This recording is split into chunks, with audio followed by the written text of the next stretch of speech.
presentation of the Southeastern Conference on ABC. And you're still watching the SEC on ABC, presented by Burger King. Today from the Palace on the Prairie, Gaylord family, Oklahoma Memorial Stadium. The conference opener for two ranked teams, number 22 Auburn and number 11 Oklahoma. One of only 3 games this weekend matching ranked opponents. A homecoming for Jackson Arnold. For the previous 2 seasons, he was a quarterback at Oklahoma. He was their starter for most of last year, but he went in the transfer portal and is off to a terrific start at Auburn. His successor is John Mateer. The Washington State transfer has really been the talk of college football, off to the Oklahoma 3-0 start, and he has become a leading contender to win the Heisman Trophy. In fact, in most of the services that handicap that sort of thing, he is the favorite. Hoping to join a long list of Oklahoma royalty that has won the Heisman Trophy. Sooners about to take the field. In front of the 162nd consecutive sellout in this great venue, dating all the way back to 1999. Off to a 3-0 start, the headline victory, one of the biggest for any team in the country so far this season. A Week 2 win over Michigan here at the Palace. And he was tremendous in that game against the Wolverines.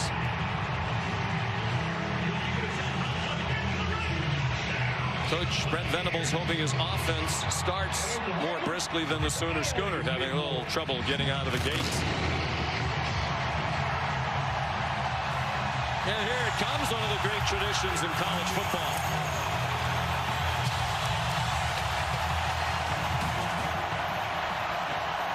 And after a losing season last year, 6-7 campaign, second of the last 3 years for Oklahoma, these fans believe their team is much better this season. We welcome you to the All-State Kickoff. Sean McDonough along with Greg McElroy. In fact, both of these teams coming off losing seasons, each 3-0 so far this year. And it feels like in this conference, if you're going to have the season you hope to have, this is the kind of game you need to win. Both quarterbacks have been terrific. In the case of John Mateer, what makes him so great? He is so good when a play breaks down. I think he's probably the best in college football through the first 3 weeks. Just when the defense calls the perfect play and everything's covered, you think they won, he breaks contain and turns something magical into the play. He's been terrific all throughout. He's so competitive, and he'll be up against a terrific pass rush today for the Auburn Tigers. He's been perhaps the best player in college football so far this year. He's the successor of Jackson Arnold. Jackson had a tough year here last year. Was not a very good team around him on offense. The coaches hoped that he would stay and compete with a transfer portal quarterback to keep the job as the Sooner signal caller. He decided to leave before he knew Mateer was coming here, and Hugh Freeze is delighted to have Arnold. And he's still a very talented young man. At this point of his development, though, it's his legs that make him very difficult to defend. He is really good and broke down Baylor just a few weeks ago. 137 yards on the ground in that game. So you got to be mindful of him taking off at any point and creating explosives in the run game. Here's Molly McGrath down on the sideline with Auburn coach Hugh Freeze. Coach, what kind of emotions have you seen from your quarterback Jackson Arnold today ahead of facing his former team? He's mature, flatline, focused, ready to execute each given play to the best of his ability. He's in a good spot. All right, thank you, Coach. Absolutely. Sean. He was not the starter for Oklahoma last year when these two teams met at Auburn. He had been benched the week before. This is the 4th meeting all time. Oklahoma won that game, the loveliest village on the plains, last year. Auburn had a late lead, but Oklahoma scored the last 17 points of the game in the final 8.5 minutes. The other 2 Oklahoma wins in this rivalry were in Sugar Bowls after the 2016 and 1971 seasons. This is the All-State Kickoff.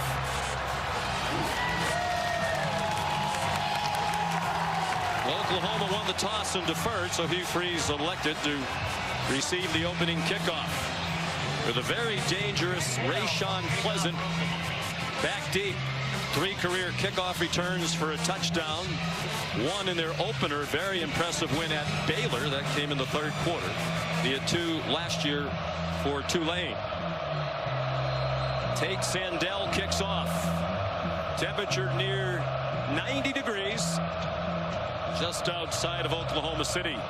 Very little breeze to speak of as the left-footed Sandell gets this one underway. It's returnable from the 6 for Pleasant. He got a hit shy of the 20 and lunged forward near the 24. There comes the Auburn offense and some boos for Jackson Arnold.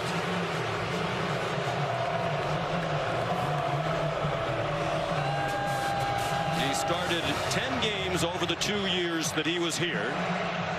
Coming out of high school in Denton, Texas, is one of the top recruits in the country. 9 of those starts last year, they went 5-4. 70% completions so far under this RPO offense of Hugh Freeze. And he's not turned the ball over. Given plenty of time by a veteran offensive line. He slides down with a short gain. They'll mark it where he started to slide at the 25 for a gain of 1. That's going to be very important throughout the game for Auburn. If nothing's there, Jackson Arnold has to be decisive. This is a great defense at all 3 levels. Can't hold on to it too long. If it's not there, get north and south, see what you can create with your legs. Jeremiah Cobb is the running back.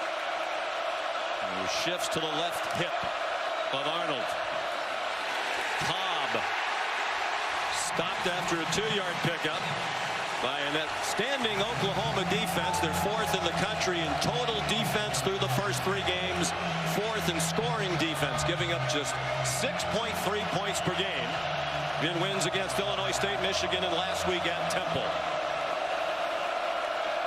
They haven't given up a point in the first quarter this season. 3rd down and 7.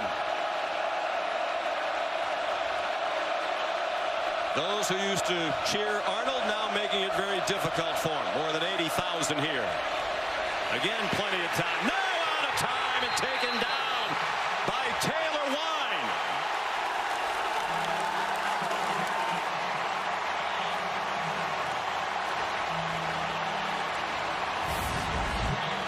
And Wine just crashes to the inside, but Arnold has got to understand that the pressure is coming. He's holding it forever, looking forever. There's nothing downfield, and it results in a sack. The ball's got to come out quicker. This pass rush is too relentless.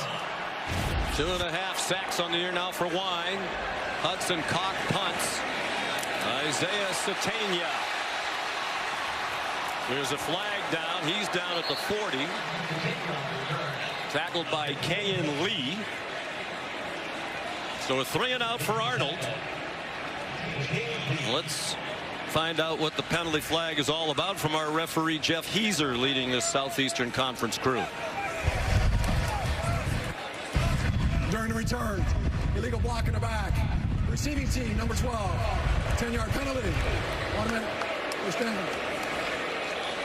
50-yard punt, and the penalty will back up the Sooners. Here's John Mateer.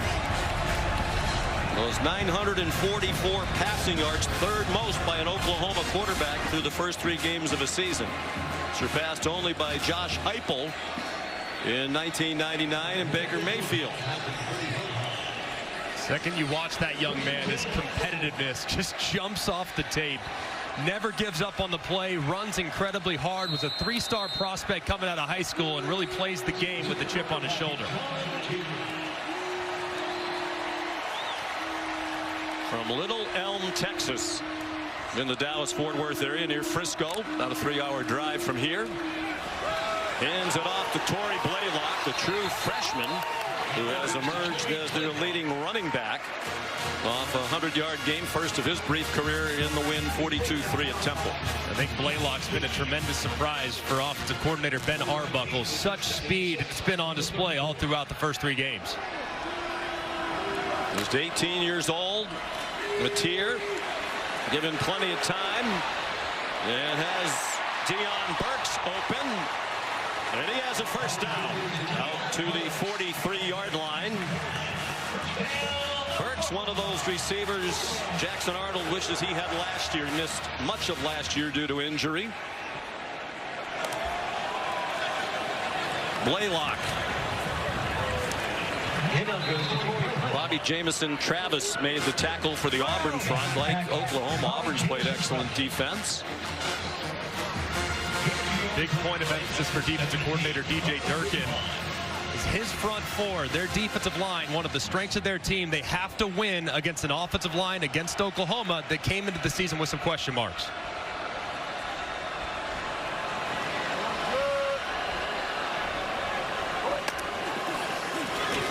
Matier under pressure. Takes off running. And walk the tightrope along the sideline. They're going to give him the Auburn 49, about 2 yards short of the first down. That's what Matier does. As soon as you think the defense is about to make a play, he breaks contain and makes it third and manageable. The Auburn coaches said he's really more dangerous in those scramble situations. Blaylock lowered his head, did not get the first down. Robert Woodyard and Kensley Ledore Faustin there, two of the stalwarts of this Auburn defense. DJ Durkin's defense is going to try to stop a 4th and 1. I like going for it here in plus territory, and I want John Matier to run it. Oklahoma, coached by Brent Venables, has not been a team traditionally that goes for it a lot in plus territory, but I like it here with their quarterback run game. And that's what you would expect. They're trying to spread out Auburn, give him some running lanes. He finds one outside for a first down. Xavier Atkins made the tackle. 8-yard pickup. DJ Durkin knew the quarterback run was coming. They still couldn't stop it. Just a great job of Matier getting to the outside. Running out of time, throws it. Burks is open. It's over his head. Matier had to throw it under duress. Matier admitted that he really wasn't that fast growing up. He wasn't a guy that used his legs very often, and during COVID, he trained on a hill. He said, I watched Derrick Henry tape, and I wanted to get faster, so I started running up a hill next to my house, and he feels like that's what has allowed him to become a much faster player. Certainly paid off so far for the Sooners offense.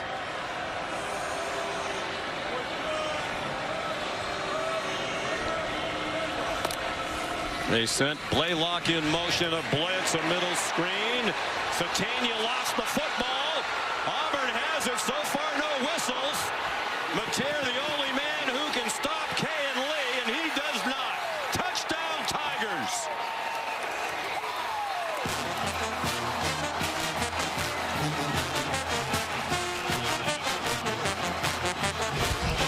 "64 yards if it stands." You know, Mitch Wilkins in the replay booth is going to take a look at this. Jaquez Robinson ripped it out. Right there, the ball's starting to come out. Did he ever secure the catch? It looked like his backside was down, but the ball was coming out at that point. But did he secure the catch, make a football move? Because that's what needs to be determined if you're going to call this a fumble.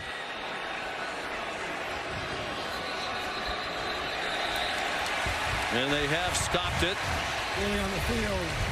I guess the question is he down there? Is his backside on the ground? I think he secured the catch. Let's bring in Matt Austin, our officiating expert. Ball's kind of swirling around there, Matt, but let's yield to the expert. What do you think? Well, Sean, I'm not sure he ever had full control of the ball. It did look like he stuck it to begin with. As they started to put it away, it looked like it did start to come out. This is going to be a very subjective call by the replay official, because the ruling on the field is it was a catch and a fumble, and it's going to be a little difficult, I think, to determine if he did stick the ball, have full control of it, and then went down and fumbled the ball before he hit the ground. Hugh Freeze explaining what he saw, hoping that the call on the field stands, and that is to his team's benefit if they can't fully determine if this was in fact a catch and then a fumble. Looked like initially kind of bobbled it, but as he's bringing it down with that left hand, it did look like he might have had just enough. And of course, it has to be indisputable video evidence beyond all doubt to overturn. And it's just so tough to tell if he did in fact secure that catch before the ball's coming out. Well, I guess the other part of this, Matt, would be if it is a catch, was he down before he fumbled? And it doesn't look like he was, because his backside is on top of the Auburn defender. Or does that make him down? Well, no. If he's on top of the defender, he's not down. But they have to make sure that none of his leg, his knee, his shin, anything like that touched the ground before it came out. Just based on everything, I just don't know if there's enough to overturn the call. I think it's very, very close, and catch no catch is a tough one to diagnose, but it did look like he secured it. Looked like the ball was coming out before he was down on the ground, and would not be that surprised if this gets upheld. And it does become a time when, if it's indisputable video evidence to overturn it, how come it's taking so long? There it is in real speed. See why it's such a tough call for the officials. And Matt, ordinarily in that situation, right, they let the play go. You can always go back and fix it later. But yeah, absolutely. You know, part of the catch process is have the ball for. After further review, the ruling on the field, incomplete pass. It'll be third down. I actually like that overturn, because I don't think he ever completed the process. Yes, he had it for a second. I don't think he ever really had control going to the ground. You got to have it for a certain amount of time. You have to make a football act. Time to turn, tuck the ball away. I don't think he had time to do it. I think that's a good overturn. Yeah, but by the time, as he was making a football move, taking steps while trying to catch the balls, we saw at the beginning right around here, the ball starts to slide around. It is correct. That's why I don't think he ever had firm control. Yeah, it's bang, bang for sure, and a fortunate one there for the Sooner offense. A huge break. Of course, last year was a defensive touchdown at Auburn that turned the game in favor of Oklahoma. Hugh Freeze's team had a 21-10 lead in the fourth quarter. Brent Venables got a pick six from Kip Lewis of 63 yards to put Oklahoma ahead, and they won despite being outgained by nearly 200 yards at Jordan-Hare Stadium. Well, the review took a very long time, and now the officials are having a tough time getting it started up again. So it's 3rd down and 10 at the 40-yard line.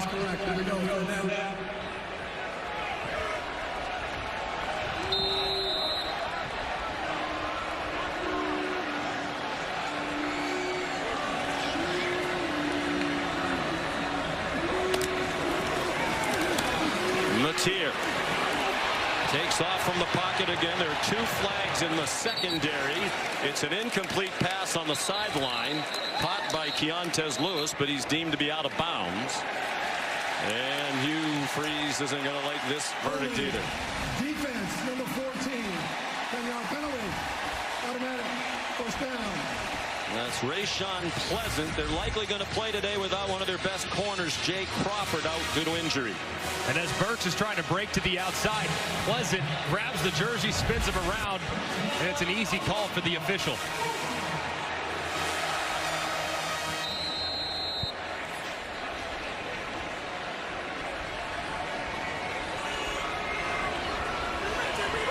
They're at the 30. Crowd gets very silent, and now another flag. Before the flag.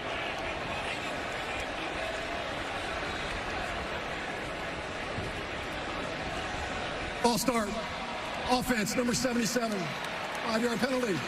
First down. Heath Ozaida, the left guard, been mix and match along the offensive line for the new offensive coordinator, Ben Arbuckle. The offensive line was a disaster last year. They think it's much better. They brought in some transfers. They only have 1 player who's started all 4 games at the same position. That's the right guard, Fabechi Wiwu. Mateer lunged ahead for a yard. Xavier Atkins made the tackle. Big question throughout this game is just how good has Oklahoma's offensive line become. This is one of the better units in the SEC along the front for the Auburn Tigers, and so far they've been pretty good at the point of attack. 10th play of the possession. It's been drama-filled. Mateer to the sideline, and Satania couldn't make a one-handed catch. Well, DJ Durkin certainly believes his defensive front is outstanding. He thinks this might be the best defense he's ever coached. The headliner up front is the preseason All-American Keldrick Falk. But he believes they can win the battle at the line of scrimmage, and they've been able to rush the passer this year and stop the run while rushing only 4. And that's going to be big. But here, as you're right on the fringe of field goal range, it's important for Mateer to understand ball's got to come out, because if Auburn's ever going to pressure, this would be the down and distance at the spot of the field to do it. 3rd down and long. They're on the fringe of field goal range. The crosser is Ivan Carrion. And Carrion is down at the 31-yard line, tackled by Rayon Strader. Will now be part of a 3-cornerback rotation for Coach Durkin without Jay Crawford today. He suffered a knee injury last week in their win against South Alabama.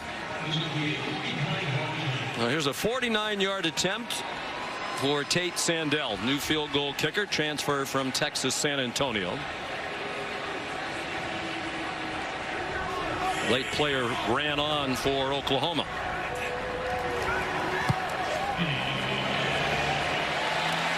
And it is good. Some good fortune early for Brent Venables. Hugh Freeze will likely be dialing the conference office at some point in the next day or two. A defensive touchdown taken back when that was ruled to be an incomplete pass. And the Sooners wound up with 3.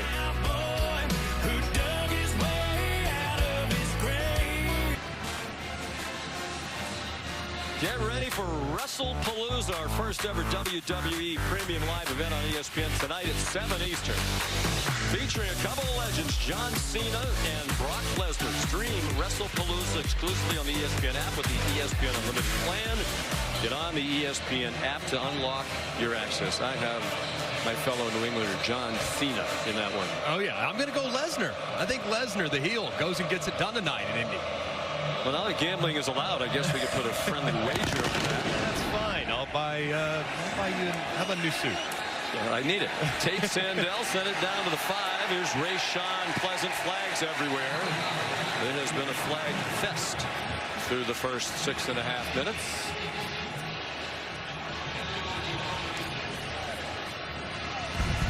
During the return, illegal block in the back. Receiving team, number 32. Penalties half the distance to the goal. First down. So here comes Jackson Arnold for the 2nd time today, Molly. Yeah, well, pregame, Jackson Arnold walked out onto the field to a chorus of boos from Sooners fans who heckled him the entire time during warm-ups, but he was unfazed. He addressed the team this morning, telling them the only emotion he feels is love for them, promising to play his heart out for this team. But Oklahoma head coach Brent Venables told us he still loves Arnold, wishes he stayed in Norman, but stressed that those emotions not a part of this game. He said he's merely a nameless and faceless opponent today, Sean. Brent Venables and the Oklahoma players we talked to all said they think he's a terrific human being, Jackson Arnold, and a very talented player. He comes out throwing on 1st down, throwing it deep, a little underthrown. There's contact, but the catch was made anyway. Cam Coleman all the way to the 47-yard line of Oklahoma. And if Auburn's going to win this game, it might be because of Cam Coleman, the outstanding sophomore, so big and physical. It's going to be hard for Auburn to run the football against this great defensive line, so you got to take some shots over the top, and Coleman reels one in. How was there not a flag on that? There was clearly contact before the ball got there. 46-yard gain. Coleman is a big playmaker. Arnold almost threw an interception. Peyton Bowen got his hands on it. And man, very fortunate here is Mateer. Look at the eyes of Bowen and how he drifts right out underneath that in-breaking route. If the throw was maybe a little more accurate, it would have been an interception. But Bowen over-pursued, and a fortunate one there for Jackson Arnold. Who has now thrown 225 straight passes without an interception. That is the longest active streak in the country by about 50 pass attempts. It was very nearly over. Throws it out wide, and that's off the hands of Eric Singleton. An incomplete pass. to the transfer from Georgia Tech. One of the great pickups for any team out of the transfer portal. 3rd and long. Brent Venables been doing it for a very long time. This is where some of the exotics show up. It's so hard on the quarterback. You're going to see linebackers walking up. You're not going to know who's blitzing. Creates a lot of confusion there with your protection. Doesn't look like it here, though. They're playing soft. On 3rd and 10, just a 3-man rush. They did push the pocket. Arnold has room, scampers down the sidelines, and he has the first down. Out of bounds at the 36, an 11-yard gain for Jackson Arnold. His legs against a 3-man rush. They lose contain to the right-hand side. They're trying to spy him. Plenty of guys with eyes in the backfield. But a poor pursuit there by Wine. Probably could have cleaned him out. Thought he was out of bounds. He wasn't. Tight ropes the sideline for the conversion. Yeah. Why did Wine pull up? I'm guessing he thought he stepped out. That was wild. Wasn't. He had a chance to shove him out short of the sticks. Looked like Owen Heineke took a tough angle as well to help Arnold pick up the first down. Jeremiah Cobb spins off a hit and got back to the line of scrimmage. Hayden Bowen finished him off. Impact players presented by the Home Depot. Well, it starts on offense with Cam Coleman, one of the highest recruits in the entire country. Chooses Auburn, has been electric in his first 2 years. And then Kip Lewis, a linebacker for Oklahoma. He's going to be responsible for a lot of Jackson Arnold's run game and scrambles today when he's aligned in a quarterback spy technique.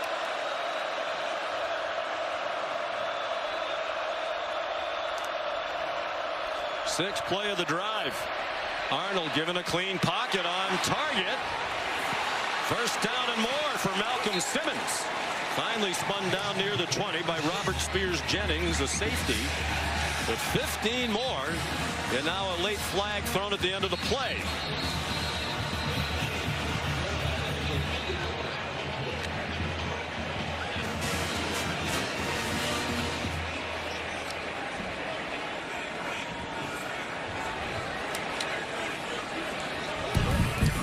After the play is over, personal foul, face mask, defense, penalties half the distance to the goal, automatic first down. I believe it was on Gentry Williams, one of their cornerbacks. Brent Venables says their cornerback play has been much better than a year ago. One of the interesting sidelights of this matchup today, Venables, the head coach, calls the defenses, and Hugh Freeze, the head coach for Auburn, calls the offensive plays. You don't see it very often when the head coaches are the play callers going head to head. Quick hitter up the middle. Jeremiah Cobb inside the 5. Pickup of 7. They could get another first down, but it would be just inches short of the goal line.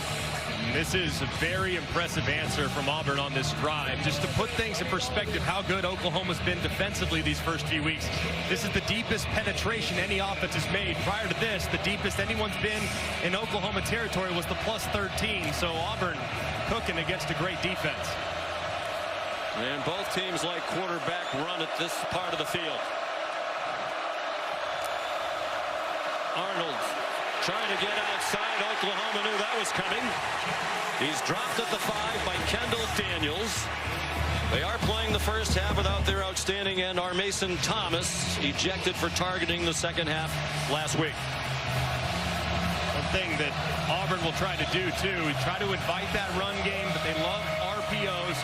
Cam Coleman's a matchup nightmare. Anytime he gets a one-on-one look, you can always throw the fade to the big sophomore at the bottom of the screen.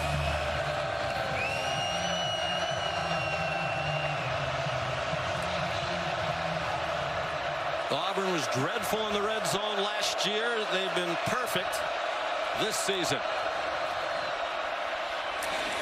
Here's Singleton out of bounds for very little gain.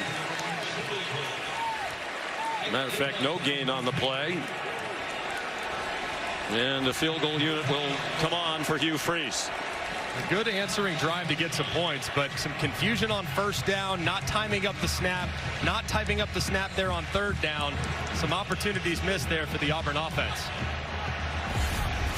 So here's Alex McPherson. Hopefully you saw the great piece by Jen Latta on game day this morning. Missed almost all of last season due to some very severe illnesses, ulcerative colitis and Crohn's disease. He's been one of the best kickers in the country. They're thrilled to have him back. That one is good from 24.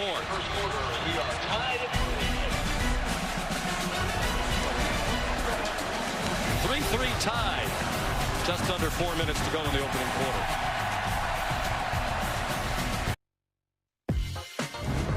SEC on ABC College Football is presented by Burger King. You rule. The Sooner Schooner made its first appearance September of 1964. One of the great traditions in college football ever since. I remember working with Mike Gottfried when he told stories about coaching Kansas, coming here, being the homecoming opponent. He was actually worried about the health of the horses because Oklahoma scored so many points. Something tells me they get plenty of running with what offenses we've seen over here in the last 15, 20 years. Off the charts good on that side of the ball. So a 3-3 game. The first points given up by Oklahoma in the first quarter this season. They've given up only 19 total through the first 3 games. That was the fewest through 3 games since 2009. Connor Gibbs is the kickoff man, with McPherson still working his way back to full strength. Alex McPherson said he started to feel unwell late in the 2023 season. In April, he got diagnosed with ulcerative colitis, lost more than 50 pounds, had his large intestine removed. Now his small intestine, to compensate, pokes out of his side. They mentioned on the feature this morning his left side, so the ostomy bag that he has to wear does not interfere with the kicking. Gradually gaining weight back, and his leg getting stronger. And Hugh Freeze says he thinks they might be able to try a 50-yarder today. His previous long so far this year's 34. Here's Jaron Kanik, the outstanding tight end, for 9 yards on first down. Important to get him a look early. Been quiet so far. Hasn't really had much of an opportunity, but coming into the day, leading receiver on the team and one of the most productive in the country at tight end. Tier 3 out of 6 passing for 20 yards. It's a reverse. It's Isaiah Satania, and a salty Auburn defense drops him back at the 29 for a loss of 4. Led by Sylvester Smith, a sophomore star from Munford, Alabama. And great pursuit here. It looked like it might be made in the backfield, but Auburn staying at home and collecting Satania on the misdirection.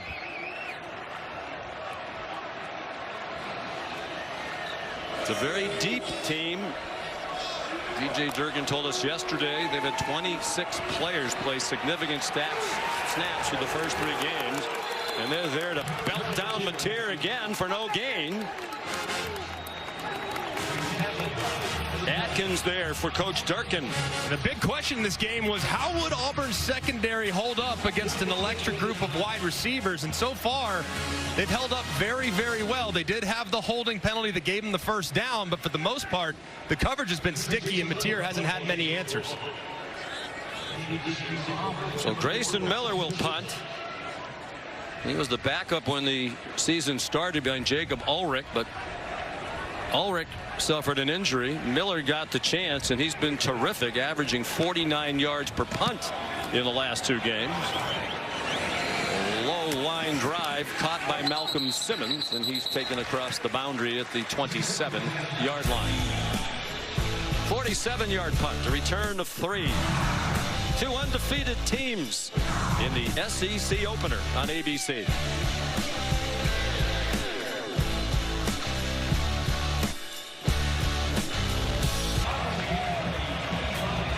There's the Taco Bell Live Moss student section. Only one student section can claim the title of Live Moss student section of the year. Who will take home the trophy this year? Rejuvenated fan base with a 3-0 start. A proud program with 2 losing seasons in the first 3 under Brent Venables. We're tied at 3 under 2 minutes to go in the opening quarter. And it's Damari Alston, a veteran running back who has missed the last couple of games with a shoulder injury. Back in action in a pickup of 1. Jackson Arnold, one of the top recruits in the country, number 3 overall, coming out of Denton, Texas. Behind Malachi Nelson and Dante Moore, a couple of fellow quarterbacks. 1 year as the backup to Dylan Gabriel. He started the Alamo Bowl, lost to Arizona, but he was prolific in that game. Then 9 starts last year. They went 5-4. He transferred to Auburn. And he is wrapped up and taken down by one of his former mates, Owen Heineke, the redshirt junior from Tulsa, in a transfer from Ohio State. And a great job here protecting initially as Heineke is coming right up the middle. But Arnold, that ball's got to come out. He tries to take off just a little bit too late, and Heineke makes the play. Key for both defenses, discipline in your rush lanes, because you know these quarterbacks are going to pull it down and take off with regularity. 3rd down and 11.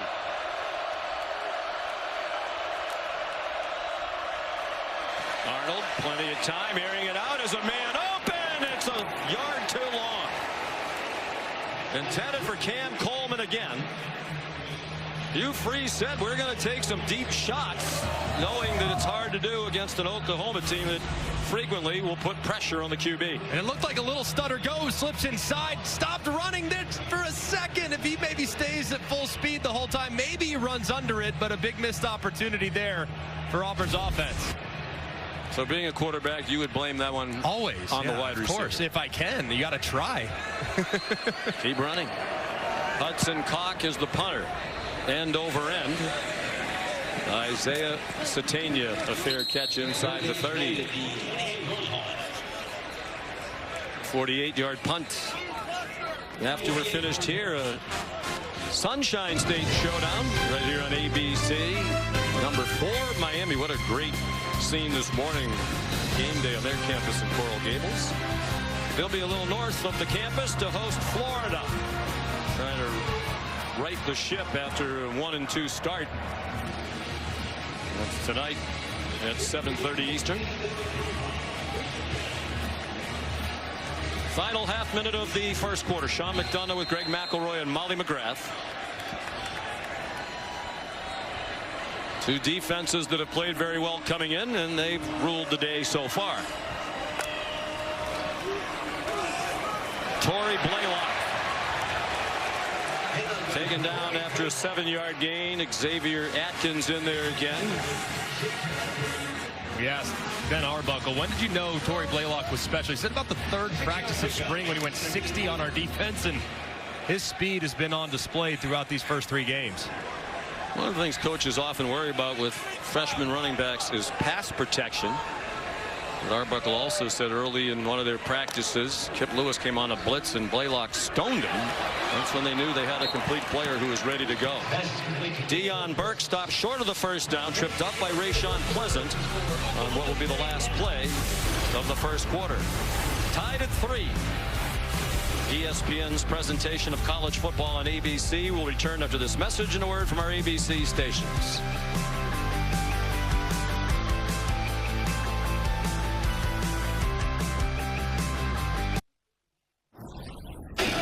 Coach, that defensive touchdown overturned in the first quarter. What did you say to the officials about that call? I don't know how it's not a fumble. I don't know. Maybe they had a different view up stop. It looked like he juggled it first, regained it, ran. We stripped it. Thought it should have been a touchdown. Thank you, Coach. Yep. That was Hugh Freeze with Molly a moment ago. It would have been a 64-yard fumble return for a touchdown for Auburn. A 7-0 lead was overturned after a lengthy delay. I agree with Hugh Freeze. It looked like to me, while it wasn't tucked into his body, it didn't look like the ball was moving. So I can understand from his vantage point why he thought it was a catch, and then the ball was then stripped and returned to the house. Taking a couple of deep shots. A lot of teams don't try that very often against Oklahoma. He said sometimes he thinks their secondary can get flat-footed. They completed one big one, had another man behind the defense and missed on the completion. Play a game. Kicking team. 5-yard penalty. 4th down. So Grayson Miller will punt again after the 5-yard walk-off. You'll see a traditional punt return unit out there for Auburn. It looked like their defense is on the field preparing for the fake. Now a traditional return unit will go back on.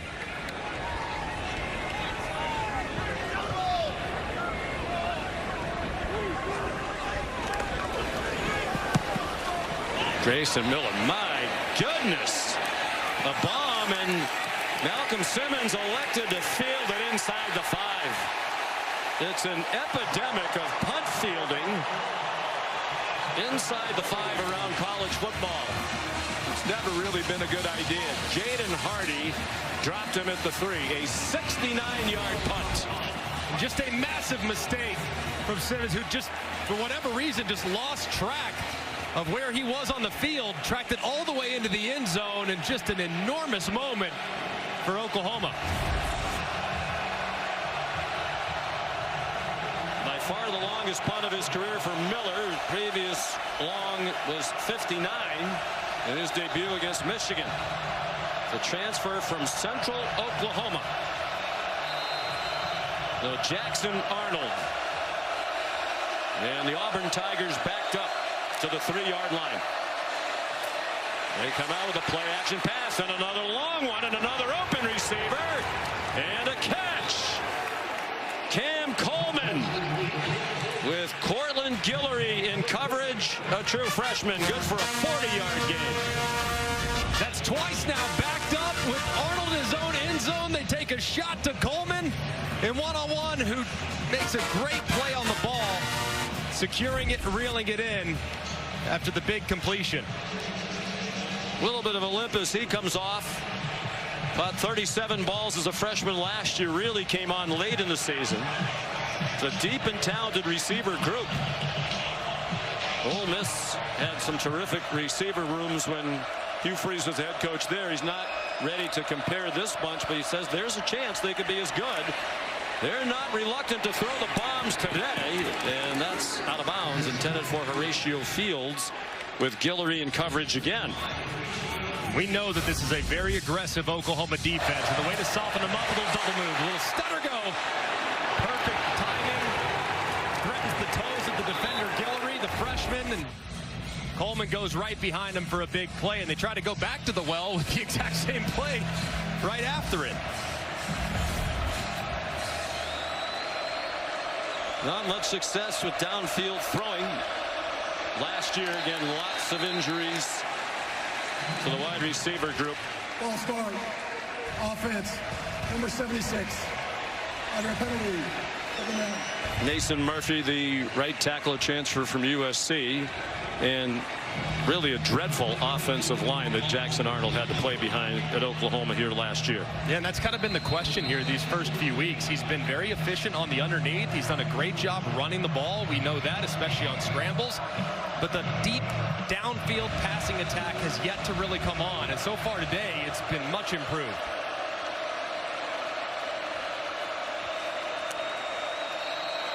More moving. This time it seemed at the other end of the offensive line. Ball start. Offense. Number 52. Penalty. Dylan Wade, the left guard. Molly.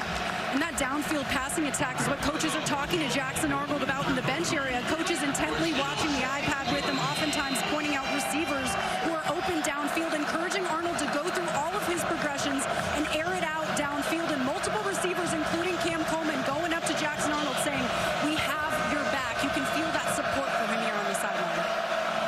And this offensive line giving Arnold time in the pocket. And again, no R. Mason Thomas for Oklahoma, defensive end for the first half. Arnold run down for another loss. They're going in reverse. This time it's Marvin Jones Jr. There is a flag. Jones, a transfer from Florida State.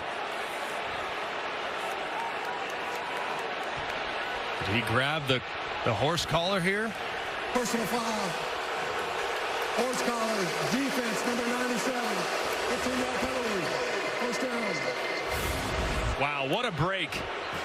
As Jones Jr.'s in pursuit, you see him grab inside the collar of Jackson Arnold, dragging him backwards. Arnold turns right around, points at him, knows it's immediately going to be a foul, and what a break for Auburn on 2nd and 20 to get a fresh set of downs. Brent Venables was quite honest. We talked to him yesterday about Jones. He said when he was here for spring practice, I was really unimpressed. But he made rapid improvement. And he's off to a nice start this year for the Oklahoma defense. Another opportunity now with Coleman up top, potentially in one-on-one against Guillory, the freshman. Safety creeping over, trying to help with that in mind. There's another flag. Jackson Arnold belted down for no gain by Kobe McKenzie.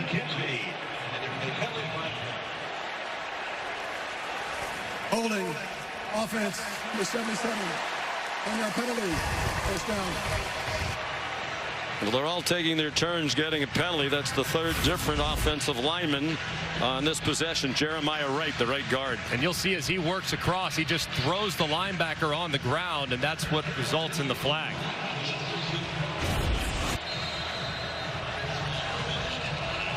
Five penalties on each team. And we still have more than 13 minutes to go until halftime. Jeff Heeser's crew not afraid to throw the flag, as we saw last week at LSU as well.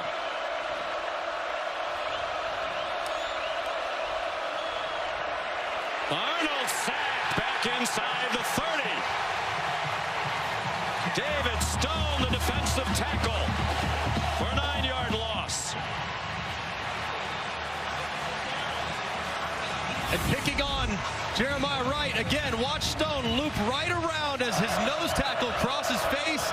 He loops right inside and drops Arnold for a sack. Well, Brent Venables raved yesterday about Stone. In his second year, he was the top defensive tackle coming out of high school 2 years ago. That ball is ricocheted up in the air and incomplete off the hands of Preston Howard, one of their tight ends. Kendall Daniels had a shot at the INT. Ball just a little inside, leads to the deflection, and man, it looked like Daniels was going to reel that in. Oklahoma, stunningly, for as well as it's played on defense, does not have a takeaway this season. They started today one of only 6 FBS teams in the country that did not have a takeaway.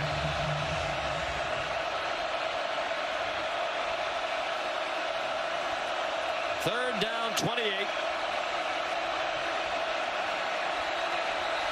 Jackson Arnold heading toward the sideline. It's going to be a timeout. What do you have for third down and 28, Coach? We'll find out when we come back. 3-3 tie in the SEC opener for Auburn and Oklahoma.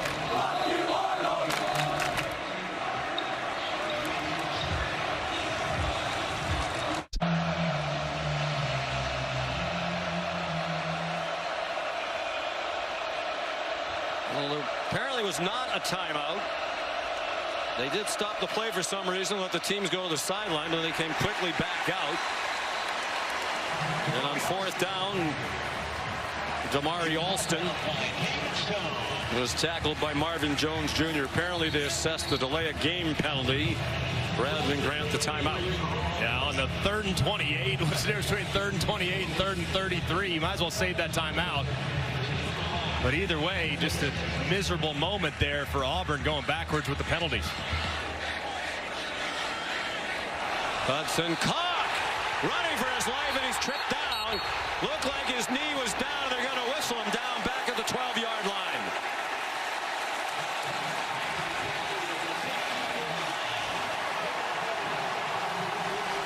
Rolling on the field as the runner was down.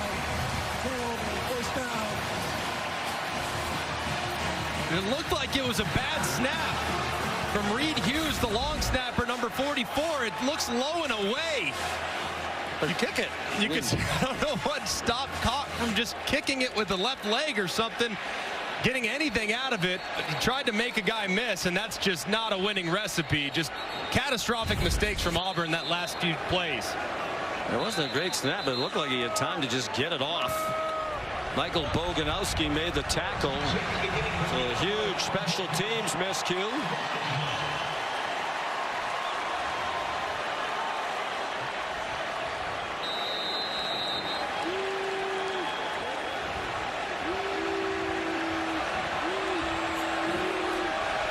So here's Mateer with great field position.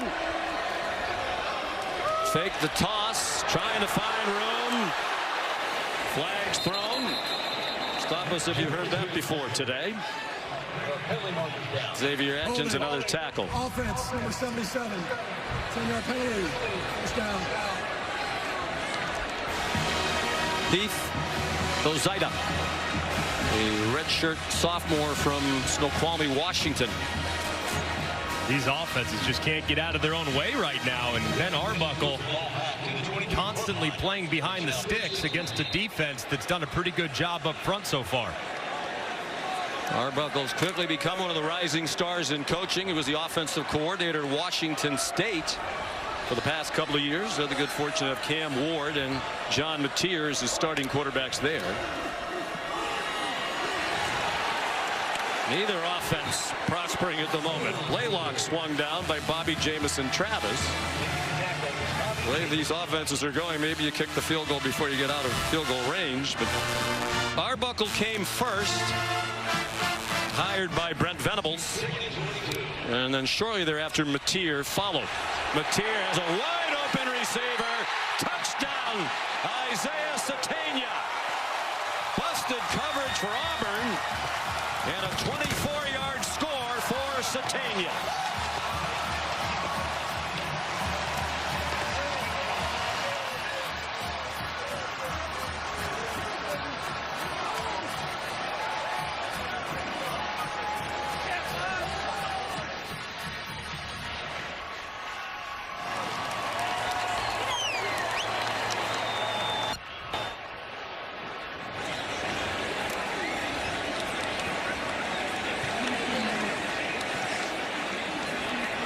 DJ Durkin can't believe it.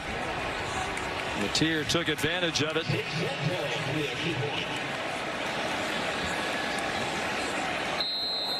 Tate Sandell on for the extra point.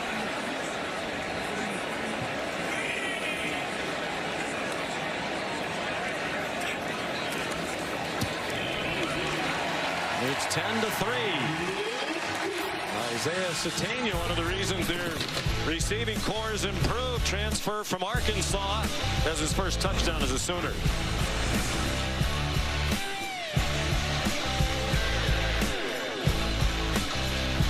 Looked like DJ Durkin was trying to get a timeout, at least get the attention of the defense to the bust.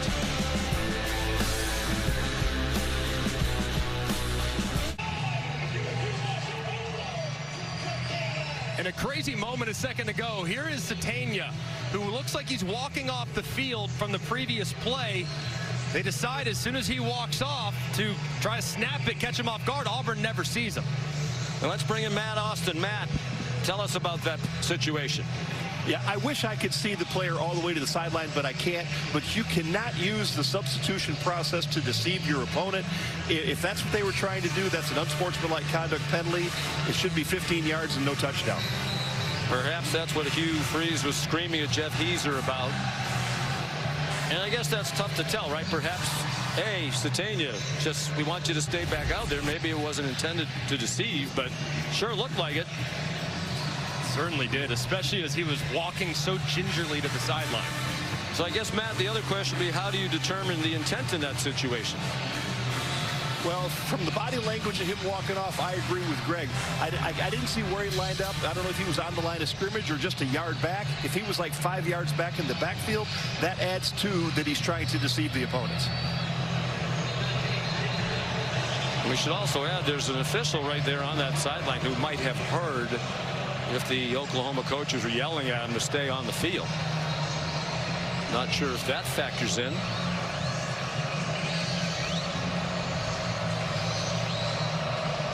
So Sandell will kick off.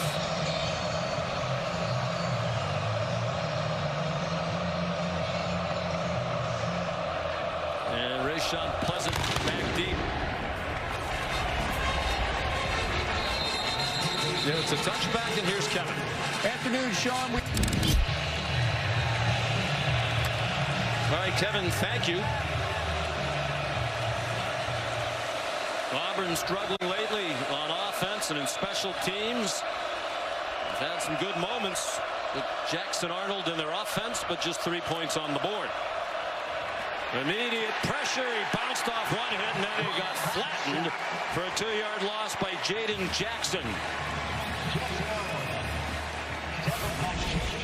And now the pressure is starting to really take forth. You can see as Arnold's trying to escape to the right-hand side.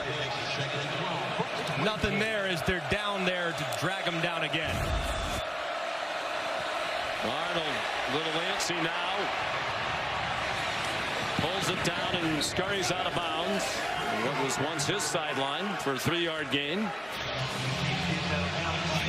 They have minus 12 yards rushing against Brent Venables' defense. So far, Brent Venables has opted to be a little more conservative on 3rd and long. We haven't seen the exotic pressure packages just yet. It's in there. You know it's coming. It's only a matter of time. So Jackson Arnold's got to be mindful of the pass rush that Oklahoma can bring. 3rd down 9. They're 1 out of 5 on 3rd down. Here they are with that walked up linebacker. You got to know who's coming and who's dropping out. Arnold zings it over the middle. Eric Singleton tackled immediately by Kip Lewis. That prevented a 1st down. It's a 7-yard gain. It's 4th down and 2. And Hugh Freeze has the punting team coming out again and hoping it's more successful than the last effort.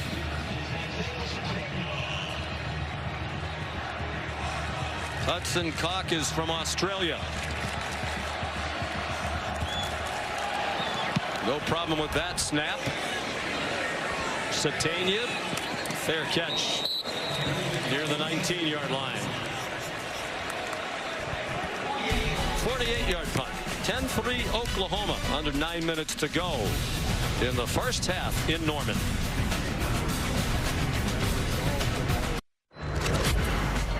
SEC on ABC is presented by Burger King, where you write the rules of value. From classics to fan favorites like Cine Minis, the $5 Duo and $7 Trio lets you choose your deal. You rule. Okay. Well, during the break, we found another angle of this play that involves Isaiah Satania. Let's bring in Matt Austin again.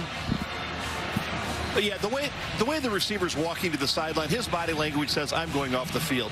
Then he stops right by the sideline, and it's his own sideline. That's no coincidence. To me, this is a hideout play, and it should be an unsportsmanlike conduct penalty. And you very rarely see a receiver line up that close to the sideline as well, which to me would be add to the incriminating evidence. Deflected pass is Mateer fired over the middle on 1st and 10. Molly? Well, Sean, in that break, I spoke with referee Jeff Heiser, who said, you know, all I can say about that is we confirmed there were 11 people on the field, and number 5 technically never left the field of play. That's why it wasn't called. We'll see if Matt Austin is buying that explanation after this play. 2nd and 10. Torrey Blaylock. Matt, do you accept that explanation? You were a longtime SEC referee. Well, I don't disagree with anything Jeff said, and strictly by the rule, the player did meet the requirements. He was inside the numbers at the ready for play, or when the ball was made ready for play. But again, you can't go off and pretend you're leaving and stay on.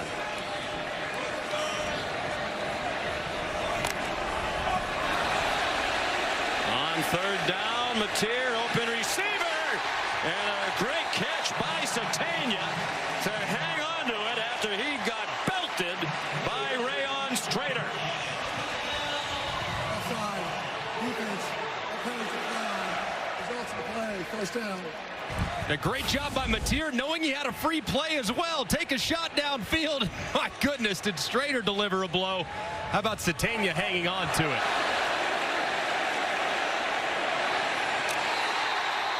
You can hear the pads popping from here.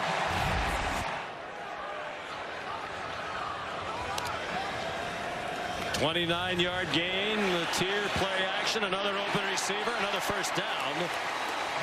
Deontez Lewis had to go to the ground to catch it, or there was some run after the catch there for him. They get 19 more, and they're at the Auburn 30. Sensing that Auburn's on their heels defensively. A little tempo from Ben Arbuckle. Fumble! Tier just lost it as he pulled it away from his teammate. Wanted to keep it and run to his right. And Kieron Crawford has recovered for Auburn.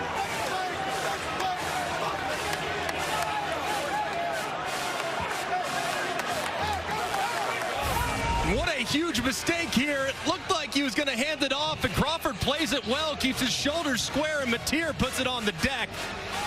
That's the one issue with this Oklahoma offense this year, is they have not been very cautious with the football. Had 5 turnovers coming into the day. That was triple dig, 104th in the country, and they put it on the deck early there as Auburn seizes the opportunity.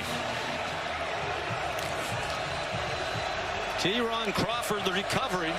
Senior from Memphis, is getting better and better by the game. He played just 1 year of high school football, was a basketball player. Arnold after the fake, but did not fool Oklahoma. Content to throw it away over the head of Malcolm Simmons. So plenty of pass rush for OU without their terrific defensive end, Mason Thomas. 5 sacks in this first half officially for Oklahoma. Big reason why the rushing total is -13 for Auburn. The sacks come off the rush yardage. Probably part of the reason why Hugh Freeze opted on that first down play, to try to move the pocket, to just change the launch point, and still didn't make a difference. The Sooners were breathing fire. Thomas will be eligible to play in the second half. And 24 lost yards on the 5 sacks. Arnold short set. Has an open receiver, and with a run out to the catch, a first down for Eric Singleton Jr. Who's caught a pass in 28 straight games now. Every game of his college career at Georgia Tech and Auburn. They go quickly after the 16-yard pickup. They're in midfield. Singleton, he got walloped after a 3-yard gain. Michael Boganowski in on the tackle. Brent Venables coached defense for a long time. He told us yesterday he's the most violent tackler I've ever coached. He said he tries to take your soul away. Every time he collisions an offensive player, the offensive player's body is just looks like a car wreck, man. Boganowski, you can always tell when he's in pursuit. Fun to watch. 2nd and 8. Oklahoma leading 10-3. Arnold smothered at the line of scrimmage. Jaden Jackson there, defensive tackle.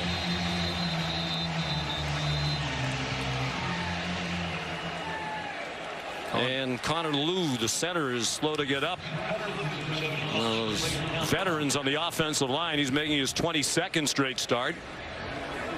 That's a big one, too. And Connor Lew is that stabilizing force there in the middle. And against this pass rush, his absence for a prolonged period would be significant. Loss of 2 on the last play. 6 sacks for Oklahoma. Auburn center Connor Lew trotted off. His replacement is Cale Ellis, the youngest player in FBS football. He turned 17 in late April. In on 3rd down. The shotgun snap was a little high, but easily handled by Arnold. And Arnold is handled for another loss. That is 7 sacks for the Oklahoma defense. Kip Lewis, the most recent.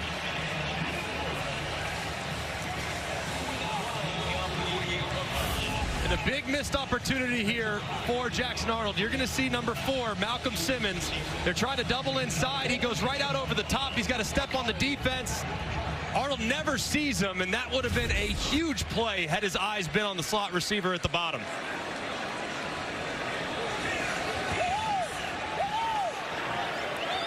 Hudson Cock. High punt, fair catch signaled by Satania. He's out of bounds.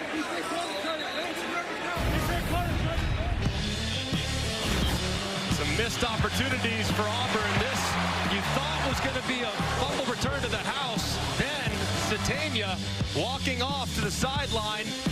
They don't cover him. They don't see him.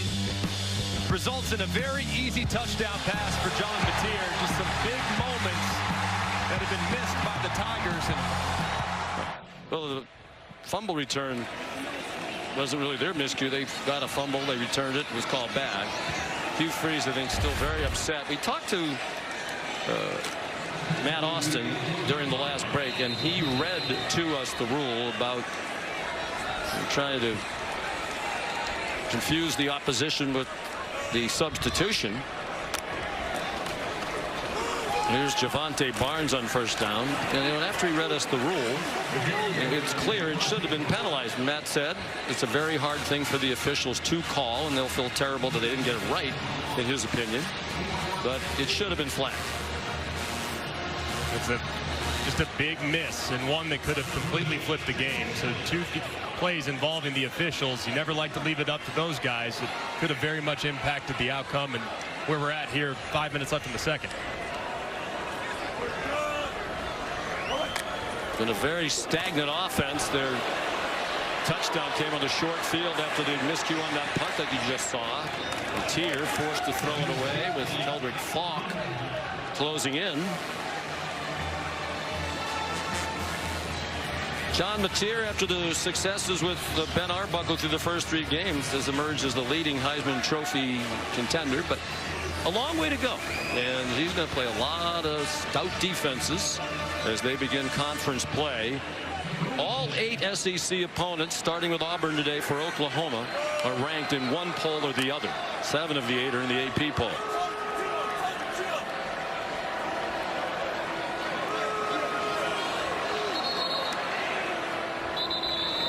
And a timeout called by Oklahoma. Oklahoma, 30 seconds.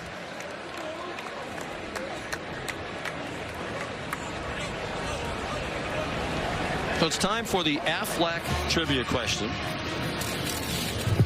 Aflac. Since 1999, which coincides with when the great Bob Stoops arrived here as the head coach, Oklahoma is one of 2 FBS teams to win 90% of its home games. You want to know the other school? You know, I think it's going to be one that's off the radar. I'm going to go the blue turf for the Boise State Broncos. You had to cheat. I did not. I just think in 90. I know. Is that who it was? You pulled it off very well. Oh, I didn't cheat. I promise. Boise State. Oklahoma's 147-15 in that span, 90.7% winning percentage. Boise State 151-16, 90.4 on the blue turf. Mateer on 3rd and 10 off the hands of the tight end Jaron Kanik, who was a linebacker the last 3 years. Has made a great transition to tight end. We have to officially answer the Aflac trivia question. And we are bound to say Aflac as many times as we can while you read the answer. Love that. Hashtag Aflac trivia. Yes. It's a great staple of our coverage, the Aflac trivia question. Ohio State not far behind on that list. They've won almost 82% of their games here in the 100-year history of the Palace on the Prairie. Basin Miller's punt brought back by Malcolm Simmons. Out of bounds at the 42. Here's Kevin Nagandi. Sean, State Farm halftime report coming your way. Booger McFarland, Kevin Nagandi here with you. What is wrong with Clemson? Highlights coming your way. Big injury for Syracuse. We'll have an update. Also, Utah hosting Texas Tech and stunned at home. Notre Dame looking for their first win of the season, Boog, and this is how you start things. First play from scrimmage. I love it, Kev. Play action pass, look deep, give your guy an opportunity to make a play. He goes up, makes it, and the Irish are ringing big in South Bend. C.J. Carr to Malachi Field, 66 yards. Right now the Irish up 28-13. Sean, back to you and Greg. All right, gentlemen, thank you. Here in Norman, a defensive struggle. Jackson Arnold, quick hitter. And another lost yardage play. Eric Singleton dropped for a loss of 1 by Kobe McKenzie. 7 sacks in this half And 9, now 10 tackles for a loss. The sack total, the most in a half for Oklahoma since they had 7 against Nebraska back in 2005.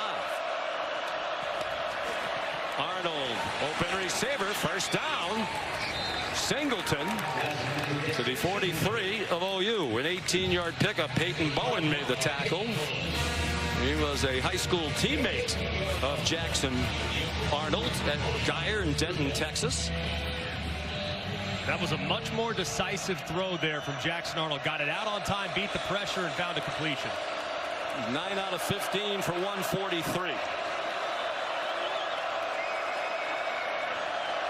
Under 3.5 to go. 3 timeouts for Auburn, 2 for Oklahoma. Looked like the right tackle was retreating early, and there is another flag. A reminder, young center in there. Snap, false start. Offense, number 77. 5-yard penalty. Third false start penalty against Auburn. 7th penalty total. And again, the backup center, the true freshman from Canton, Georgia, Cale Ellis. Just 17 years old. He won't be 18 until next April 29th. If you want to send him a card, you have plenty of time to pick one up. It's extremely difficult against this defense with all the disguises that they throw at you. Alston. With a first down, it seems. Kip Lewis there at the end of the play for the Sooners. It is a first down with a 15-yard gain. That's exactly what they needed. That was very nice. One of the few times today we've seen from Auburn's offense a perimeter run. So far, things have been very stout up the middle. Now they might have to tack the edges a little bit on the ground. I wonder if they might want to slow down the operation just a bit. Run down the clock. They have plenty of time. All 3 timeouts, a 2-minute stoppage.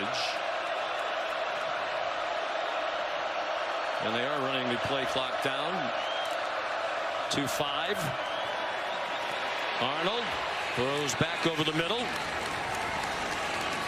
Amari Alston, the senior from Atlanta, one of 4 team captains, a 7-yard reception. Sammy Omosigo was there for Oklahoma.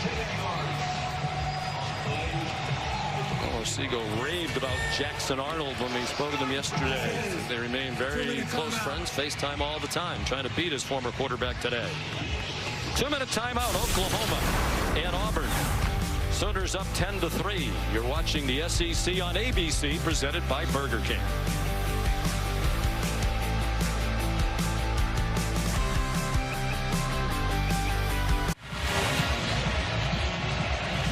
You're watching the SEC on ABC on a sunny and warm day with the temperature near 90 in Norman, Oklahoma. Conference opener for both Auburn and Oklahoma, coming in ranked, both 3-0 against non-conference competition. Connor Lew is back in at center for 2nd down and 3 at the 2-minute timeout. Oklahoma up by 7.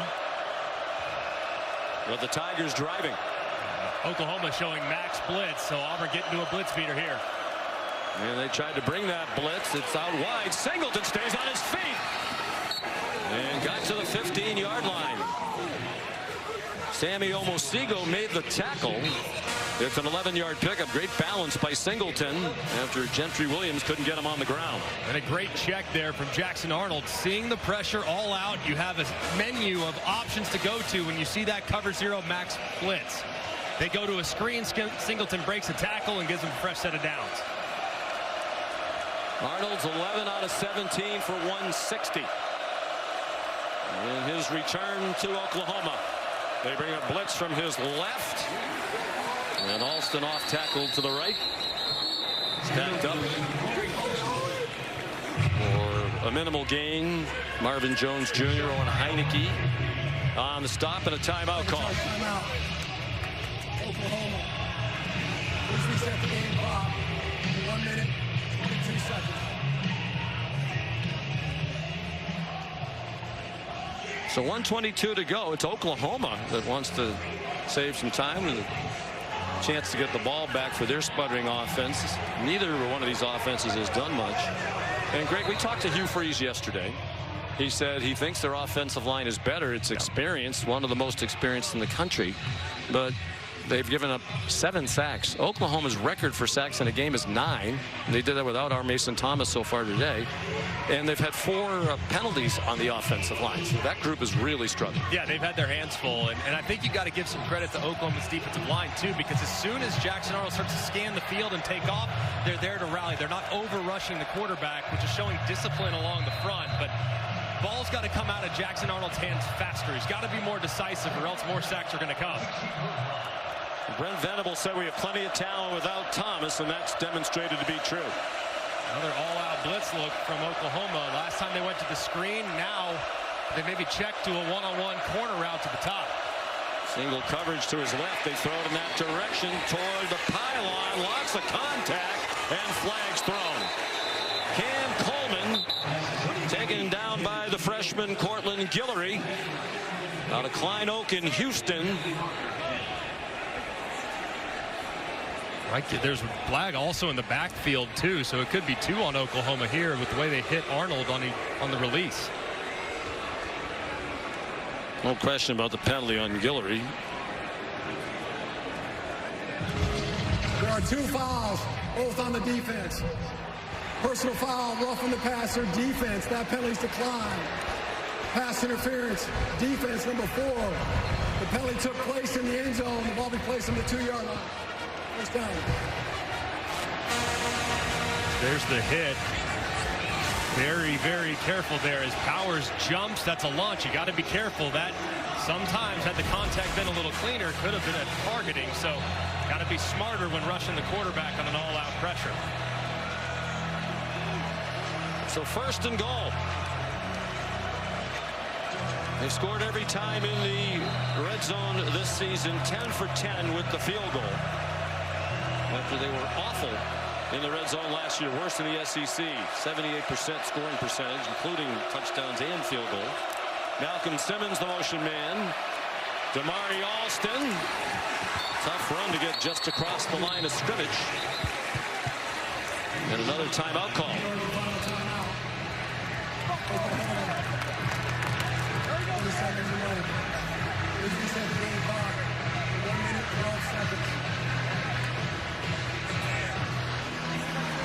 The Sooners out of timeouts, trying to get the ball back as much time as they can. ESPN supports the College Football Playoff Foundation's Extra Yard for Teachers Week each year to celebrate great teachers across the country who have inspired so many of us. Nominate a great teacher in your community by visiting cfpfoundation.org.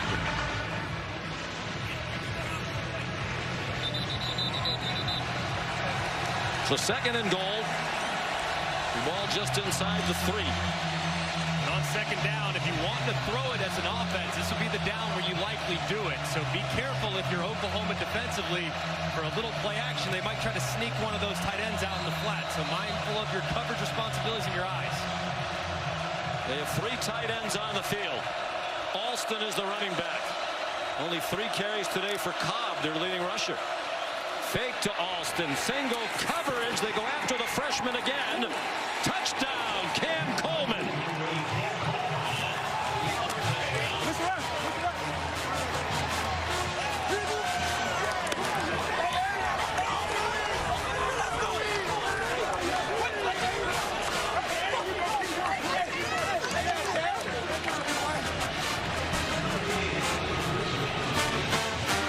Coleman's second touchdown of the season.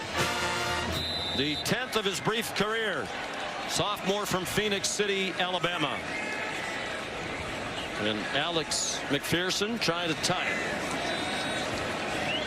Made all 67 career PATs. Still perfect. Nifty drive, 60 yards, 8 plays. They took 3:17 to do it. Arnold 5 for 5 on the drive, including the touchdown. And beautiful placement on the back shoulder to Cam Coleman. The enormous Coleman at 6'3" and change, working against the freshman Guillory. That is a matchup that has been very advantageous to the Auburn Tigers. He has a tight split, gives him plenty of room to work all the way to the wide side of the field with the ball. That's not going to be defended regardless of who's out there. You could put Richard Sherman, Darrell Revis, you name it, as the progressive pylon shows you, Cam shows you. The Cam cannot be stopped when the ball is placed that perfectly. 3 catches for Cam Coleman for 88 yards and the touchdown.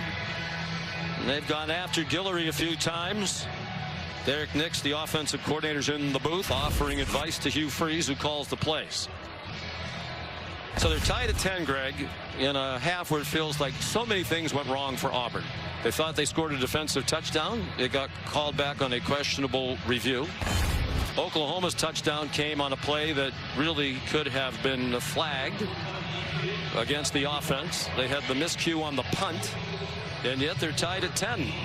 I think if you're Auburn, you got to be thrilled. The defense has been the big question. How do you slow down John Mateer in this dynamic Sooner offense? And so far, through nearly 2 quarters, they have just 95 yards to the air and 20 on the ground. Central New York, Syracuse, they'd be proud to know that I added that up, and it's 115 total yards for Oklahoma. Well, admit that you used your calculator, and we'll be good to go. Jacob Jordan, the fair catch.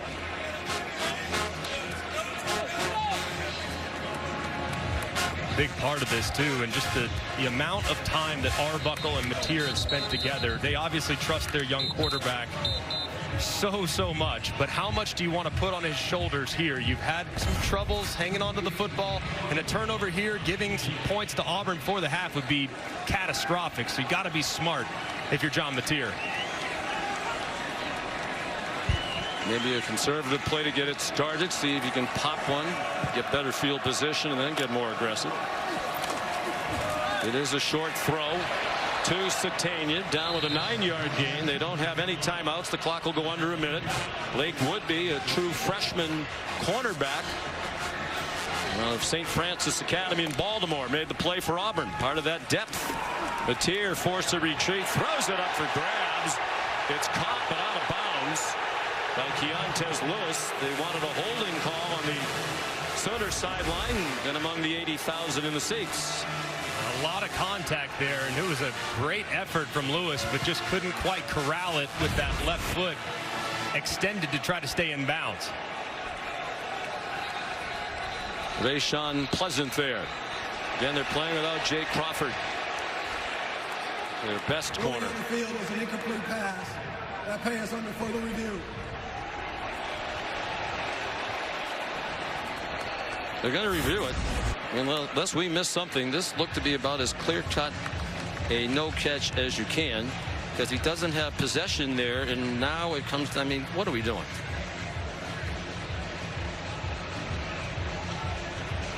And right there, I mean, it's pretty clear. Doesn't ever have possession. It's a great effort trying to keep that left toe in bounds, but not really that close to a catch, to be honest with you.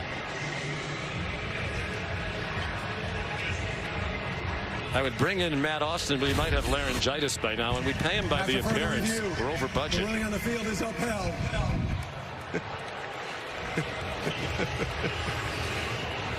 All right, dinner on Matt then tonight. Perfect. Yeah. Dinner and drinks on Matty. Matt's been the star of our show today. Doesn't take much to be the top dog in this 3-man crew. Well, he thought the officials got it right on the overturned defensive touchdown by Auburn. We didn't. I think we all agreed about the deception that led to the touchdown for Oklahoma. And that's just a smattering. They're 1 out of 6 on 3rd down. Now it's Auburn that might get the ball back with a chance. They could get a stop here. Xavier Robinson in a running back. Mateer has the first down. Kieron Crawford there. Emerging star defensive end, to transfer from Arkansas State out of Memphis, Tennessee. Mateer, pressure from behind. He tried to spin away but cannot. First sack for Auburn. Blake Woodby, the true freshman corner there for DJ Durkin. And Keldrick Falk finished him off. 15 seconds in the half. They're still going to sling it. Over the middle, a man running free. That's why you keep going. There are flags down. Back near the line of scrimmage, Deion Burks all the way to the 20. Mateer's running them down to spike it. They stop the clock to move the chains for a moment, but there's a flag at the line of scrimmage on the far sideline. Pass interference. Offense, number 5. Replay 2nd down. Isaiah Satania right in front of the Auburn sideline. The officials might have had some help with this call. And you'll see pretty clearly as Satania is working to the out. He sets a pretty deliberate pick on the corner, number 4, Caden Lee, and that's a great call from the official and a tough one to see from way in the back, but a huge call and the correct one at that. Brings back a 38-yard gain. At the very least, they might have had a chance to attempt a field goal. Crowd's booing. I don't think either side is going to be happy with the officiating so far. It's a hard job. And for the most part, it's done very well. This is the end of the second quarter. Well, Brent Venables likely pleased with the defense. Both coaches should be. The offenses need the time to regroup. Here's Molly. Coach, a penalty negated that explosive play. What's your reaction to how the half ended there? Well, again, we had a nice play designed up. I don't think that was us, but whatever. We just got to be more efficient, you know, getting in our own way. Auburn's playing well. They got an excellent defense. Eight's gotten hot, and so we got to clean some stuff up, maybe give him some help. But at the end of the day, man, you got to win your matchups too. So we've been able to overcome some mistakes with some of the turnovers. The defense got a lot of fight, and that's going to be a hell of a game second half. Thank you, Coach. I appreciate it. Sean. And we hope his voice lasts to the end. 10-10 at the half. 160 yards of offense for Auburn, just 123 for Oklahoma. Defenses ruling today so far. Here's the State Farm halftime report. Kevin Nagandi. You're watching the Dr. Pepper Championship Drive Game of the Week. And you're watching the SEC on ABC, presented by Burger King. On a hot September afternoon in Norman, Oklahoma, the temperature is still 91 degrees. Early, it was the Oklahoma defense ruling today. Both defenses have been stout. Cam Coleman, a late touchdown to tie the game at 10, and as we went into the half.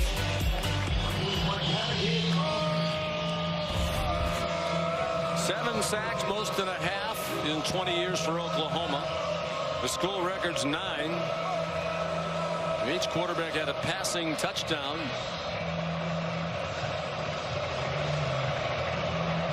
And it'll be decided in the final 30 minutes, or perhaps more than that. And the kickoff from Connor Gibbs is a touchback. Here's coverage where it counts, presented by T-Mobile 5G home internet. It was an eventful first half for the officials, that's for sure. This play initially ruled a fumble return to the house. They decide that it was incomplete, and then a little later on, it looked like Isaiah Satania was about to leave the field. He never did. Stayed on the field, kept 11 players on the field. Nobody covers him. Auburn never sees him, and it's a touchdown. But our official rules analyst, Matt Austin, felt like that should have been a 15-yard unsportsmanlike. So it's been very chaotic here these first 30 minutes. John Mateer, 8 out of 16 passing for 104 and a touchdown in the first half. He hands it off to Torrey Blaylock, who got knocked down for no gain. So what, Greg McElroy, can these coaches do to get the offenses moving in the second half? I think for Oklahoma, they got to find some rhythm in the run game. So far, the coverage from Auburn has been outstanding, so they got to loosen that coverage up a little bit with their backs and John Mateer's legs. Mateer hit as he throws, and it forces the pass to fall short of the intended target. Robert Woodyard Jr. delivered the hit, and now he is injured. Starting linebacker for Auburn. That was a nice pass rush by Woodyard Jr. as Mateer is able to get rid of it just before he arrives, and Woodyard got up on his own for a second, then went back down to the field, favoring that right shoulder, it looked like. Well, we came in talking about the quarterbacks, understandably so. John Mateer, terrific in his first 3 games here at Oklahoma, to the point where many of those who rank these things had him as the Heisman Trophy favorite entering this week. We're still in September.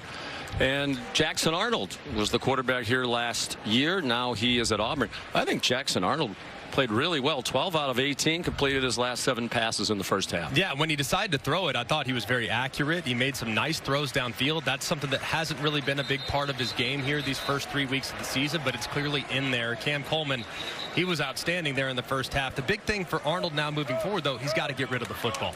The sacks have become problematic, but several of those sacks were because he was scanning the field and holding it too long. He's got to get rid of it or decide to run, because right now that pass rush is certainly having a huge impact. When the sack total might be inflated, our legendary statistician Mike Swanson thinks there were at least a couple where it was a run play, but because he was tackled, Arnold behind the line of scrimmage, Oklahoma was credited with sacks. 3rd down and 10. The Sooners 2 out of 7 on 3rd down so far. Mateer, his pass deflected up in the air, and it falls incomplete. Keldrick Falk, one of the best in the country. Most believe he's going to be a first-round pick with the deflection. And this is on John Mateer. I mean, he knows that this edge rush is a huge problem. That's an issue. So what does he do? He drops back. He needs to step up. Watch him drift in the pocket and invite that edge rush. He's going backwards, and that's really putting his tackles on an island. He's got to step up as opposed to retreat to allow that protection to stay sound. Grayson Miller to punt. Malcolm Simmons back at his own 30-yard line. No breeze at all in this stadium at the moment. Another booming kick by Miller's been a revelation.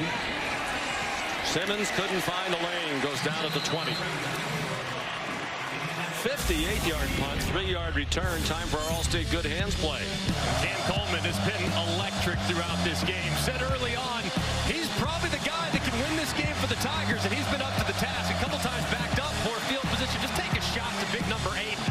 One of the highest regarded prospects in recent history at wide receiver. And man, he is making it very unpleasant for the freshman Cortland Guillory, who has been with him in one-on-one coverage throughout most of the game. So they're going to have to give Guillory some help here in the second half, because he's been on islands and it hasn't been good for the Sooners.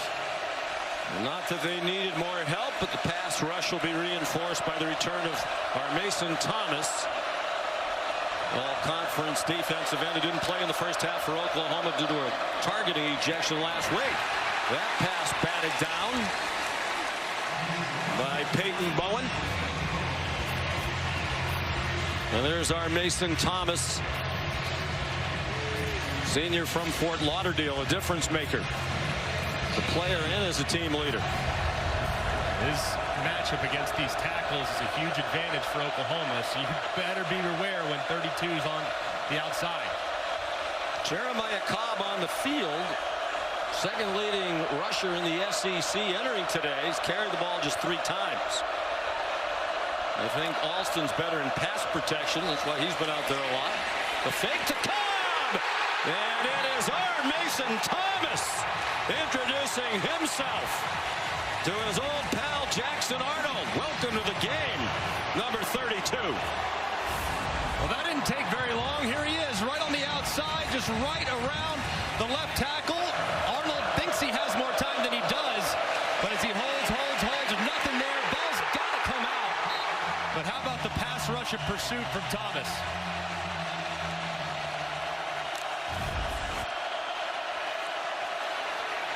On 3rd and 18, Cobb, tackled by Jaden Jackson. So Arnold sacked 8 times, out matching the career high. The previous times were last year when he was here at Oklahoma behind that struggling offensive line. South Carolina and Ole Miss each took him down 8 times last year while attempting to pass. And that's been part of the problem really throughout last year. In 9 starts, he had 34 sacks. That was among the highest totals in the country on a per game basis. And so far today, man, he's got to quit scanning the field. He's just got to get rid of it. Hudson Cock, short punt. Satania been involved in a lot of stuff today. Had his own man run into him, but he held on. 43-yard punt. His presence felt immediately. Our Mason Thomas.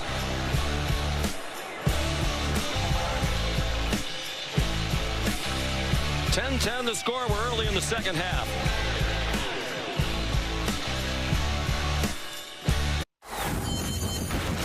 You're watching the Dr. Pepper Championship Drive Game of the Week. And we're back in Norman, Oklahoma. 10-10. This battle of two unbeatens, two top 25 programs. Auburn back into the rankings last week for the first time since November of 2021. John Mateer on target, and it's dropped. Senator Deion Banks.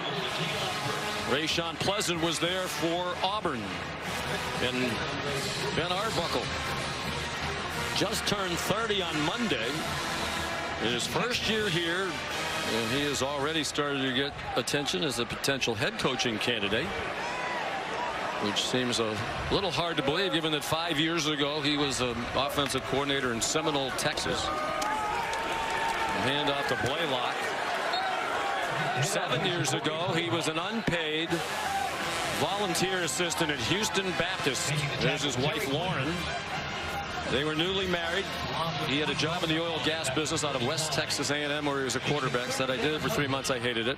I want to be back in football. Unpaid volunteer. Worked with Zach Kittley, the offensive coordinator. Bailey Zappi was the quarterback. They all went to Western Kentucky together. Here's 3rd down and 11. And to help make ends meet, at lunchtime, he would leave the football building at Houston Baptist and go drive for Uber Eats. He said, I'd try to make $50 and go back to the office. He dials up a pass to the tight end. Tannick tried to go leaping over Xavier Atkins. That didn't work, but it is a 17-yard gain on the first catch of the day for Tannick, his second rather. And a strange formation dialed up by Coach Arbuckle. Mateer runs across the 40. Ben Arbuckle said it was his wife who made it work. She got a job as a nanny. Their parents helped, his parents, her parents. And here he is just 7 years later, a rising star. And we asked Brent Venables why Ben Arbuckle. He said, look, the history at Oklahoma with quarterbacks and skill players. I had to find someone that would be highly attractive to guys that would want to play in his offense. So that's why they went in that direction, and what a hire it was. And 2 prolific years leading the offense at Washington State. Satania the catch. Anquan Figgins there for the Auburn defense, but it's a first down. And Arbuckle's offense starting to find a little rhythm. 5 yards on that play. On the fringe of field goal range, the check down into the flat. Corey Blaylock near another first down, and the crowd started to get engaged. Elijah Melendez ran him down, a backup linebacker. And I love when the offense is kind of stagnant, they don't have much rhythm. Like, man, go tempo.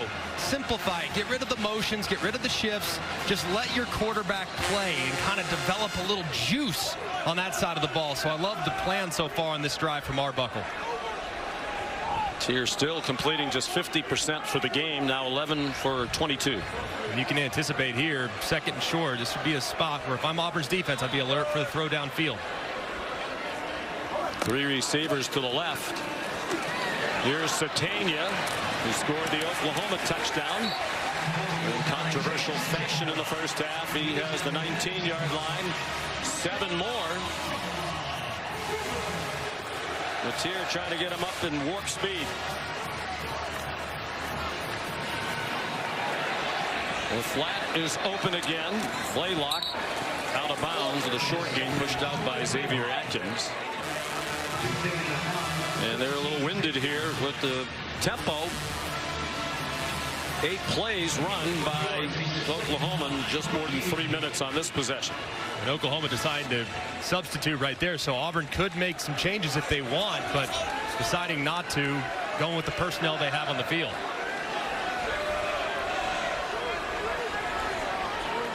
Javante Barnes in at running back now. 3 receivers to Mateer's right. Look out for Falk. He went leaping in the air, didn't get him. Now a wide open receiver, and it's through the hands of Javante Barnes along the far sideline. Mateer continues to drift in the pocket a little bit, getting a little too deep, putting those tackles in a very tough spot, but a great job stepping up this time, keeping his eyes downfield, and And if Barnes secures it, he walks into the end zone. Big missed opportunity, and just goes to show you the instincts that John Mateer has at his disposal. 3 out of 9 on third down, but 3 for their last 5. They are in field goal range. Be prepared here. This is where Auburn likes to bring all-out pressure. You look at all those guys lined up. It looks like it's going to be a blitz from DJ Durkin. Everybody standing up. It is a blitz. It's a quick slant. It ends short of the line to gain by a lot. Deion Burks tackled by Kensley Lador-Faustin. And here comes the field goal unit for Brent Venables. And DJ Durkin has to be thrilled with how his secondary has played today. It hasn't been perfect by any stretch, but the big question mark after the performance against Baylor, where they gave up 400 through the air, and had a big game last week against South Alabama through the air, this secondary's coverage has been outstanding for most of the afternoon. Here's Tate Sandell to put Oklahoma back on top. They lead for the 3rd time on a 32-yard field goal. 13-10 Sooners, middle of the 3rd quarter. Defty, entertaining venue of topics. What do you think about the tush push? Get out. I have no time for the tush push. It is. I don't want to watch rugby. Plus, I like to see a little more finesse. I like to see a little more action. I want it out. Get it gone. Plus, you can't stop it. And grew up a Cowboy fan, so I don't want to see it. Tate Sandell, his 2nd field goal of the game, has given Oklahoma the lead for the 3rd time.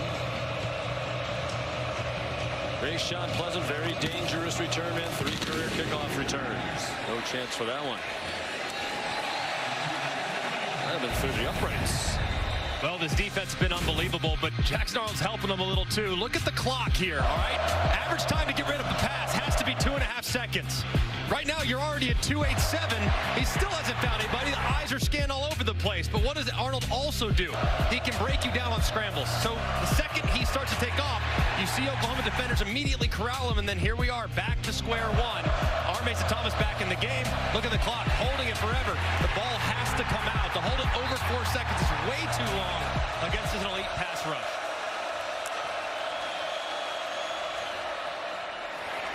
Eric Singleton did tackle along the sideline by Cortland Guillory to stop it after a 5-yard gain.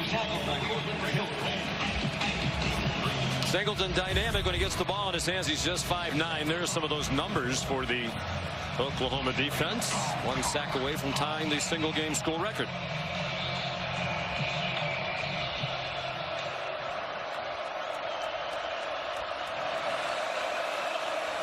Amari Alston, the running back. Heavy pass offense today for Hugh Freeze. Arnold 2 yards short of the first down. Molly. Yeah, Hugh Freeze's reaction to those 7 sacks allowed in the first half, 8 now overall, was to laugh and say they're good. Every play is another twist and another blitz, and he stressed that Jackson Arnold needs to be protected better, but also needs to go through his progressions, trust his receivers to win those one-on-one matchups. He said, have we not made some of those mistakes, we would have been in the lead. They're a top team in this league. We're playing toe-to-toe with them, so he's encouraged, Sean. 3rd down and 2. Big play here midway through the quarter. And that's nothing doing there. The quick screen to Malcolm Simmons. Jaden Jackson's had a nice day in the middle of that defense. Sophomore from Indianapolis who went to IMG Academy in Florida. Hugh Freeze has the offense on the field on 4th down and 2. So far, Auburn has been 5 for 5 this year on 4th down conversions. 4 of those 5 have been quarterback Jackson Arnold running the football. You got to be thinking short yardage. It's Jackson Arnold's legs here for the Auburn offense. Will they snap it? Will they just try to draw him offside? He goes under center. Lined up like they're going to try to execute a tush push. Doesn't look like they're going to snap it.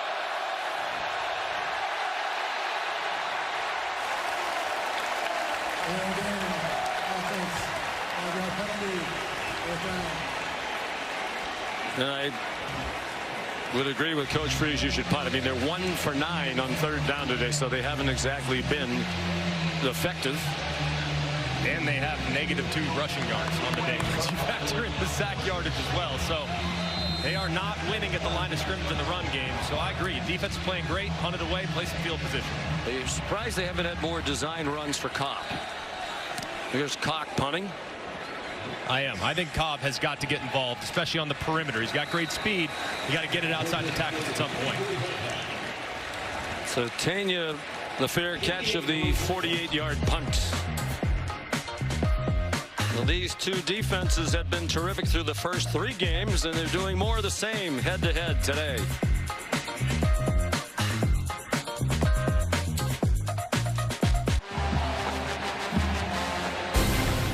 Cap off your NFL Week 3 with Monday Night Football, an appealing matchup at 8 p.m. The Detroit Lions and the Baltimore Ravens. Peyton and Eli will be on ESPN2. Coverage on ESPN begins with Monday Night Countdown at 6 p.m. Lions, after a tough start to the year, Green Bay scored 52 in beating Chicago last Sunday. Ravens won 5 games in a row on Monday Night Football. Torrey Blaylock on first down. Oklahoma field goal drive on their last possession to take the lead. The previous 7 possessions, they did not hold the ball for more than 1 minute and 58 seconds. 3 yards on the play. 4 yards on the play makes it 2nd and 6 from the 28. On 2nd and 6, and another tackle for a loss, and it's Keldrick Falk. Malik blocked in there as well for Auburn. Sophomore from Pike Road, Alabama. Big question for DJ Durkin was whether or not that front 4 would be able to hold up against the run, and so far they've been up to the task. And now 3rd and 10. It's got to be looking in the direction of Burks. He's been their best guy so far. Can he create some separation?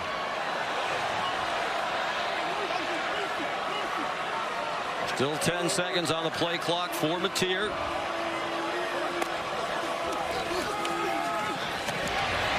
It is Deion Burks, and they wrap him up well short of the first down. There's a flag on the near sideline. It's for offensive pass interference, which Auburn will turn down and force 4th down, you would think.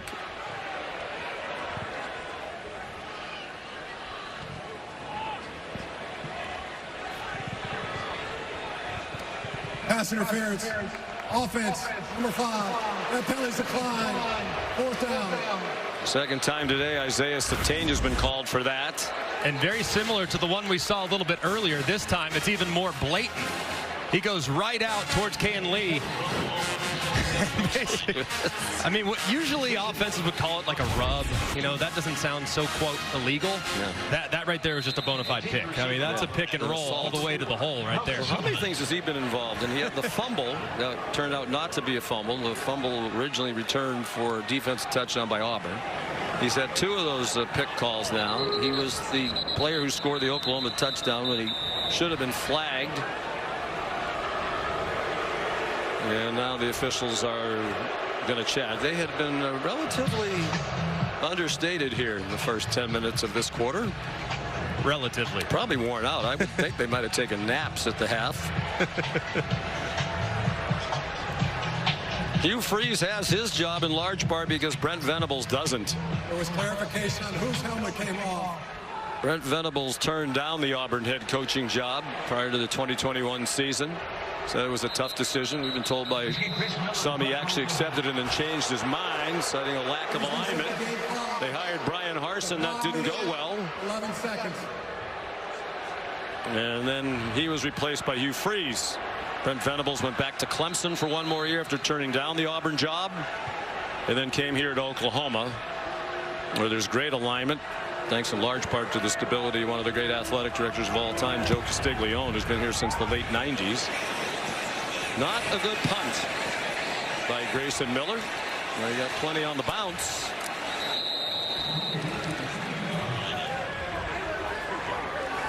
This has been a good fit for Venables, but the locals would like to see more wins, don't they all? The numbers and the rushing numbers impacted by the 8 sacks. If you look at the passing numbers, I mean, it's really just been 2 massive plays by Cam Coleman down the field. So just the consistency in the passing game hasn't quite been there, but Cam Coleman's been a bit quiet here in the second half. You got to get him re-engaged, get him back involved, get him a touch on this drive. Oklahoma had the ball on that possession for just 1 minute and 9 seconds. Under 5 to go, third quarter.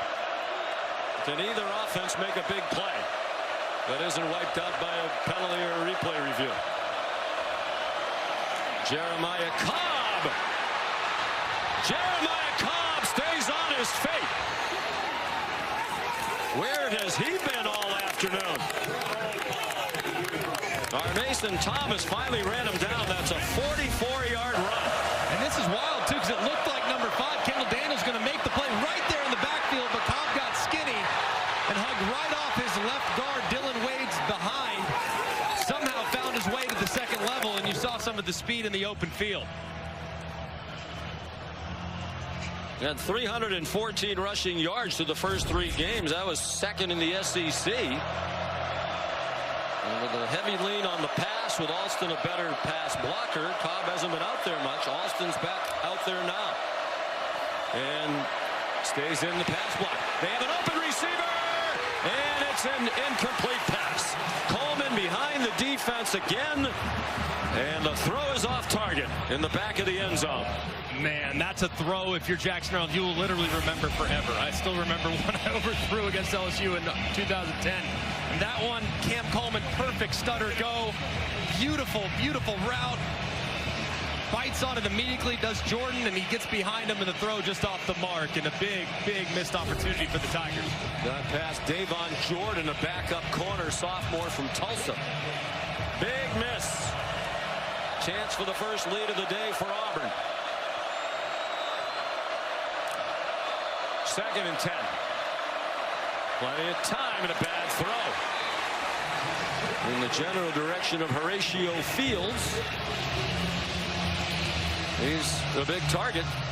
That one was well off the mark. A big call here for Hugh Freeze. His kicker, McPherson, said he's probably comfortable kicking it from about 50 right now. Right now, they're at 50. So Jackson Arnold has got to get rid of the football to make this field goal easier, because you got to anticipate for Brett Venables, you're going to get pressure, maybe all-out pressure.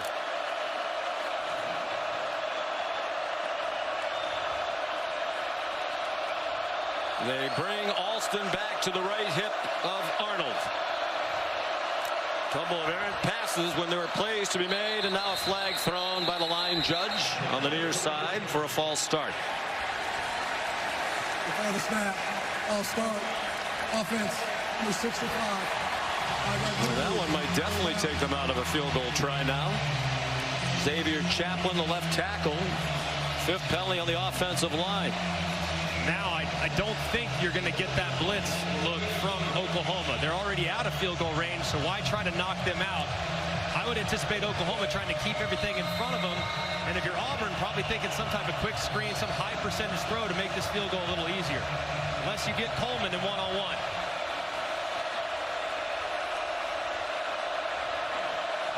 Blitz look right there. Now they're going to check it. Can they hold up long enough to get a look towards their top wide receiver at the top of the screen? Pressure coming. Malcolm Simmons, run after the catch, gets them down to the 32. Hugh Freeze said yesterday he thought McPherson might be able to make a 50-yarder, but that Alex would tell him after the warm-up how he feels. So apparently it's a little bit out of his range, so they're going to try Connor Gibbs for a 50-yard field goal, which would tie it.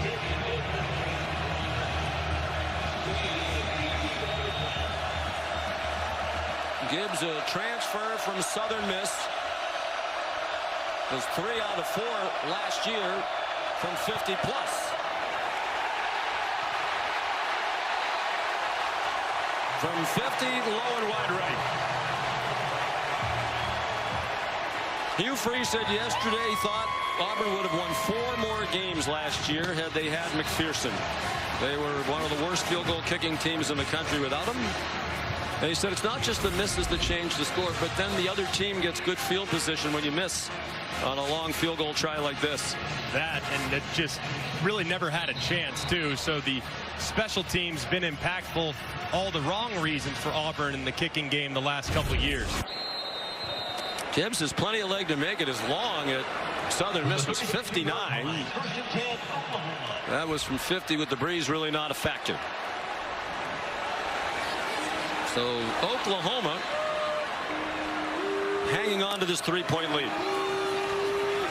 Latier forced back. Deion Burks. Another hard tackle. It's been a hard-hitting football game. That was Champ Anthony, one of their defensive captains, is, as you can see, playing with a club. And apparently there's a problem with that right hand. Keep an eye on 4 here. Tried to get it deep to him last time in this formation. I think they stopped it just in the nick of time for Anthony. He was trying to get the attention that he's in some distress. First charge timeout. Auburn. 30 seconds.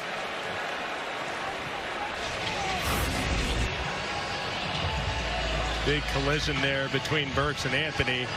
Burks not a big guy, but so explosive. So he goes to the ground, and nothing that would indicate anything too significant there, but some discomfort like you referenced. He pointing to the sideline, waving to the sideline, looking for some help.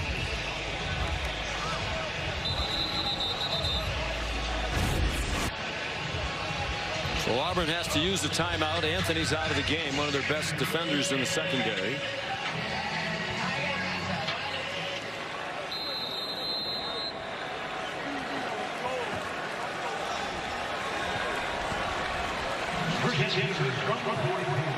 Them doing this little muddle huddle, it might make you think they're going to run to the line real quick, heavy play action, take a shot. Let's see what they do. Or unbalanced with the tackle on the right side. Latier, design rollout to the right, slings it to midfield, caught out of bounds. Satania, short of the first down. Latier does have that 3-quarter delivery ordinarily. Because back in the day, some coaches tried to change it, but now the attitude of it doesn't. If it isn't broken, don't fix it. He was a baseball player, very good one. Thought about playing college baseball instead of football for a long time. He was a shortstop. They bring a blitz from a couple of directions and a big tackle, or else Satania might have been on his way. It's a 12-yard gain for Oklahoma, but Anquan Figgins might have saved the touchdown with the trip. Under 2 minutes to go, third quarter. Now they get to the huddle really quickly. Those receivers get wide. Now with only 5 in the box, defensively, you might be anticipating run. That's why you get those splits as wide as you can. Latier down the middle, flags everywhere. Canick the catch. If it stands, it's a first down inside the 20 to Jaron Canick. And apparently it's going to stand. They're not bringing the ball back. There are 2 flags. Holding defense number 24. No penalties declined. Results of the play. First down. Kieron Crawford.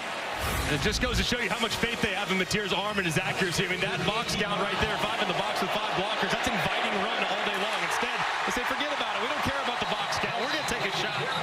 And Canick goes up and makes a nice play. He's been a standout in his first year at tight end. Came into today 245 receiving yards, leading Oklahoma and leading all tight ends in the country. Deion Burks. Tackled by Jared Smith. Brown wanted a horse collar. One was called earlier against Oklahoma, but in this case it looked like they grabbed the side, the shoulder, but not in the actual collar itself or on the nameplate. So I think it's a correct call. Yeah, he has him by the sleeve. And very little arguing on that Oklahoma sideline. It was right in front of them. Under a minute to go in the third quarter. 2nd and 13 from the 21. Pressure. Mateer dumped it off. Satania short of the first down. Excuse me, Keontae Lewis. Transfer from Southern Illinois. 10-yard gain. Arbuckle. Coach Buck, as Mateer calls him. And Mateer starting to find the rhythm. He's over 200 yards passing now. Blaylock dropped. Volunteer had thrown for at least 270 in all 3 games. Coming into today, they didn't throw for 270 against any FBS opponents all of last season. He wants another snap before the end of the quarter, and it's 4th down and 2. Are they really going to go for it? We'll find out when we go to the 4th. End of 3 in Norman, Oklahoma. This is the end of the 3rd quarter. Sooners leading the Tigers 13-10. ESPN's presentation of college football on ABC will return after this message and a word from our ABC stations.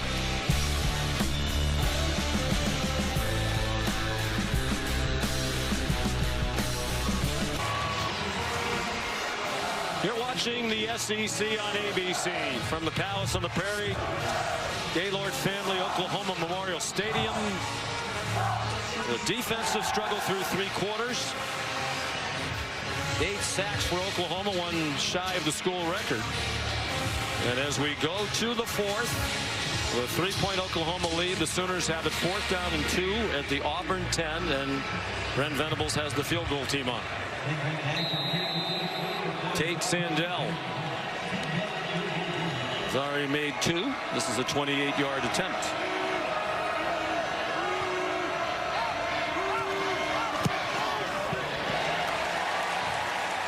And it's a 6-point lead.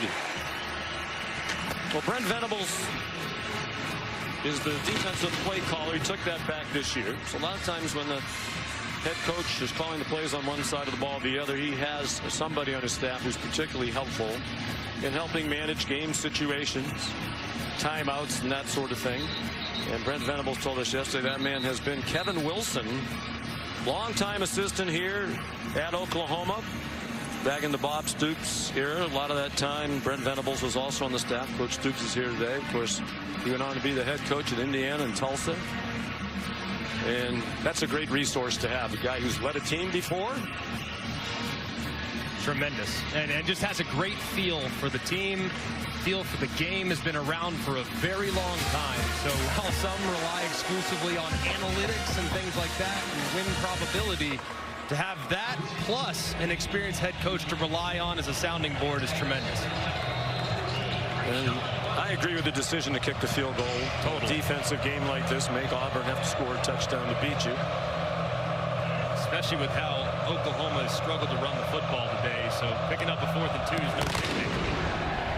Sandell, the kickoff. It lands in the back of the end zone. So Jackson Arnold, the quarterback here at Oklahoma the last 2 years, last season as the starter. On his return to Norman, 15 for 24 for 173 and a touchdown. He still has not thrown an interception. That is 247 straight passes without a pick. That dates back to the game that he was yanked as the starter last year in the game against Tennessee. 4th game of the year. He was 7 for 16 with an interception. They pulled him. Michael Hawkins Jr. came in, was the starter until Arnold replaced him off the bench in game 7 and started the rest of the way. Plenty of time again. Damari Alston to the 37-yard line. Jackson Arnold credited with 13 rushes for -20, but then again, all the sacks come on his rushing total. On that play, that kind of showed Jackson Arnold's maturity. They call a shot play with max protection, and the safety stays way over the top of Cam Coleman, decides to check it down, pick up a 1st down on the underneath throw. Now that safety is really talking him out of throwing it anywhere deep over to the left-hand side. Alston again weaves his way across the 40 before he is stacked up by a defense led by Peyton Bowen. You have a receiver that's as good as Cam Coleman. Naturally, he's probably going to get doubled a lot. So you got to have someone on the other side that you have tremendous faith in. That's why you go to the portal and you go get a guy like Eric Singleton. If they're going to double 8, one has to be the guy that can win over the top and get behind the defense.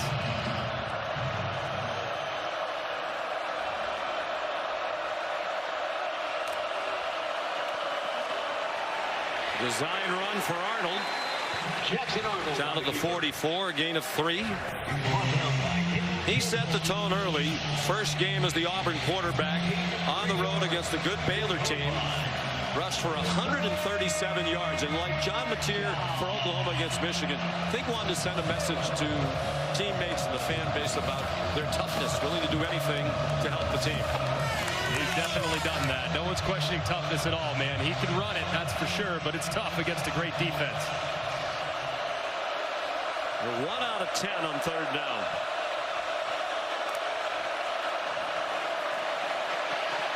Can't complain about the time he's been given. He's on target there to Alston. Toby McKenzie made the tackle, but it's 6 yards to the 50-yard line and a 1st down for Auburn. Auburn now is continuing to try to find opportunities to take some shots, but it's mostly been RPO calls from time to time. If you'd like a one-on-one, go for it, but you still have opportunities to run the ball inside with 2 tight ends in the game. Let's see if they double Coleman this time, because they've got the same formation. They try to take shots in multiple times, and here's the defender talking you out of it. Now 20 yards off the line of scrimmage. Some space on the catch for Malcolm Simmons. Tackled around the legs short of the 1st down by Jacoby Johnson, junior from Mustang, Oklahoma. Well, Jackson Arnold met all 3 of the criteria that Hugh Freeze was looking for in a quarterback when he went into the portal. He wanted someone who could operate an RPO offense. He wanted somebody with a strong arm to take those deep shots down the field. And he also wanted somebody who could run the football on design quarterback runs. Every time Freeze has had a 10-win season, wherever he's been, he's had that kind of a quarterback. Including Malik Willis at Liberty, won 10 games at Lambeth, 10 at Arkansas State, 10 at Liberty, 10 at Ole Miss. And he said every time we won 10 games, we had a quarterback who could do all those things. Yeah, athleticism at that position and being able to have quick hands in the RPO game, but plenty of arm to get it outside. Checking those 3 boxes, he said when they looked at the portal options this year, there were 2 guys that really did it. One was John Mateer, the other was Jackson Arnold. And they sure are happy to have Jackson Arnold there on the Plains.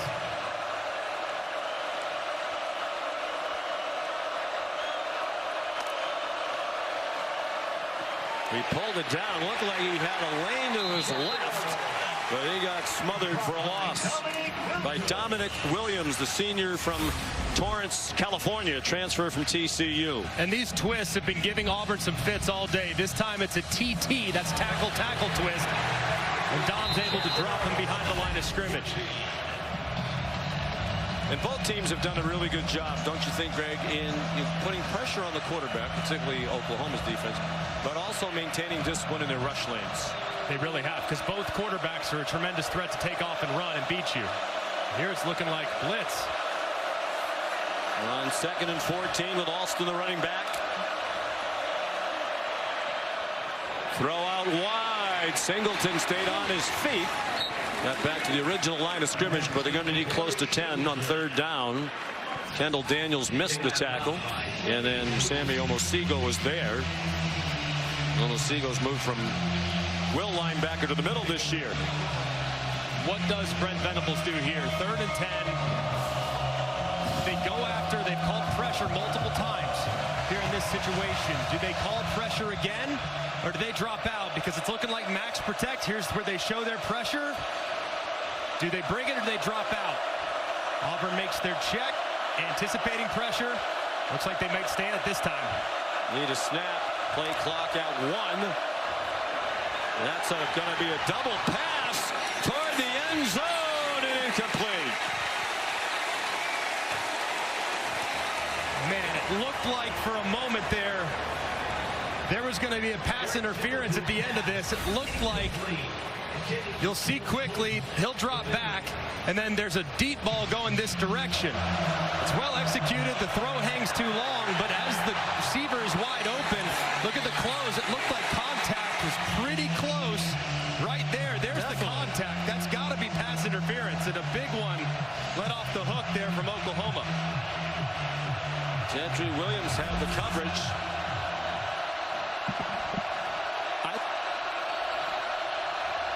Fourth down and 11. They were lined up like they were going to go for it. Second charge timeout. I think with this much time, punt the ball, lean on your defense to get it back was as well as they played today.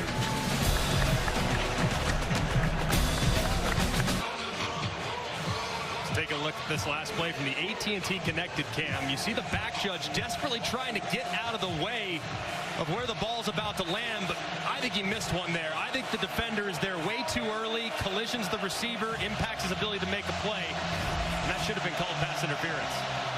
Well, he still wasn't looking at the player trying to get out of the way, which obviously if he got in the way, it would have been perhaps even worse than the no call. He has teammates out there supposed to help him and throw a flag in that situation.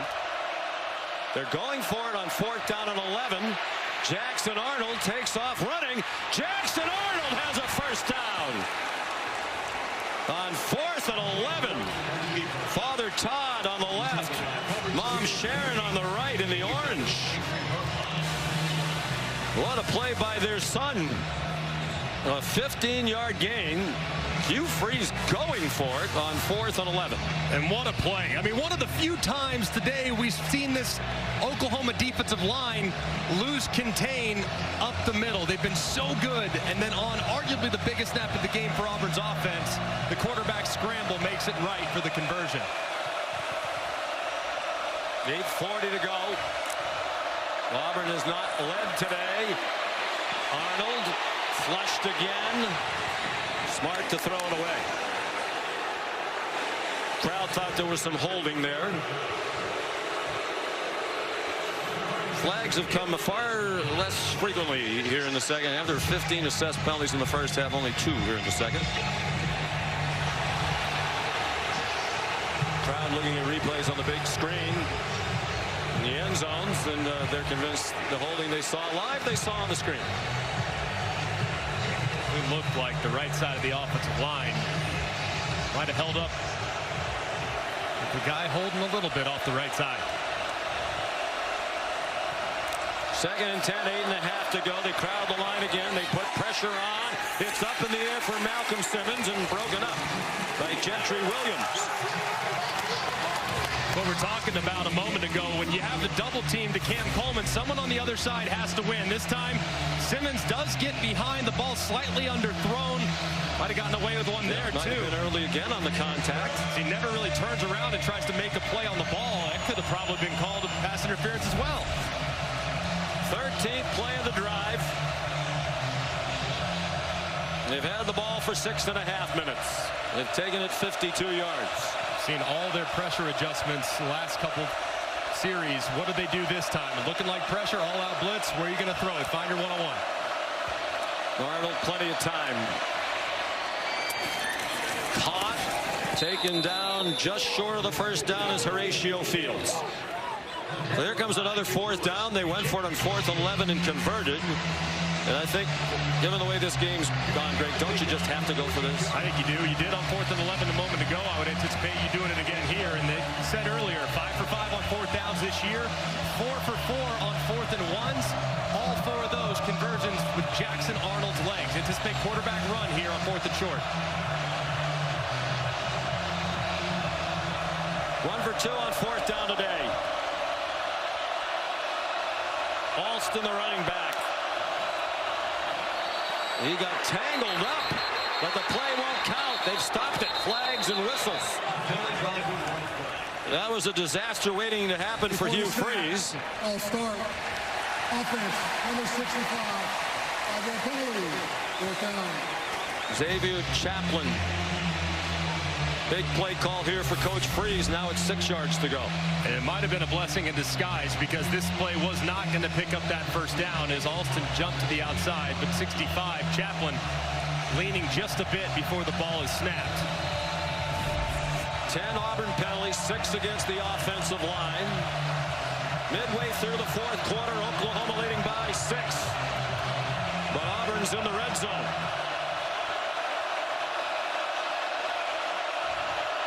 Interesting defensive front there. Under big duress. Flags are down. The pass is incomplete. Intended for Cam Coleman. It was Guillory in the coverage again. And the official official on the far sideline indicating it's against Oklahoma. Pass interference. Defense, number 4. And the results, automatic. First down. This has been a very favorable matchup all game long for Auburn. It's Guillory working against Cam Coleman. Left arm grabbing the shoulder most of the way. Right there, left hand. No question. Big question is, was the throw catchable? But I think still, either way, it's pretty obvious defensive holding or defensive pass interference.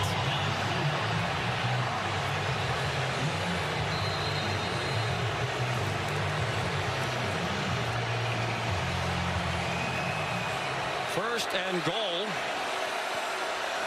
at the 4. 3 tight ends on the field for Coach Freeze. Simmons breaks a tackle. Touchdown, Auburn. Malcolm Simmons has tied the game with 7:08 to go.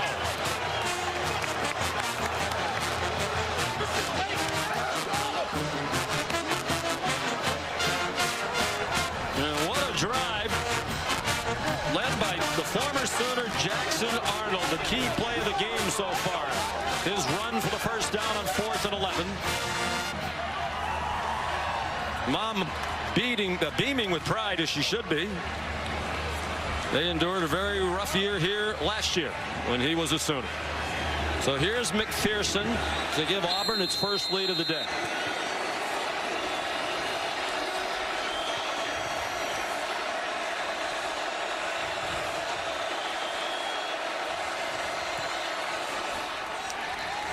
(17-16) Tigers.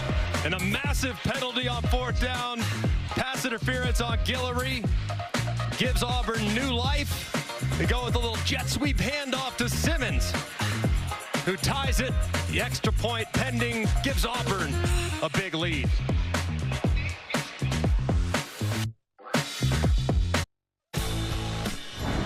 SEC on ABC College Football is presented by Burger King. You rule. Malcolm Simmons, first rushing touchdown of his career and his first carry of the season. Talented wide receiver out of Montgomery, Alabama.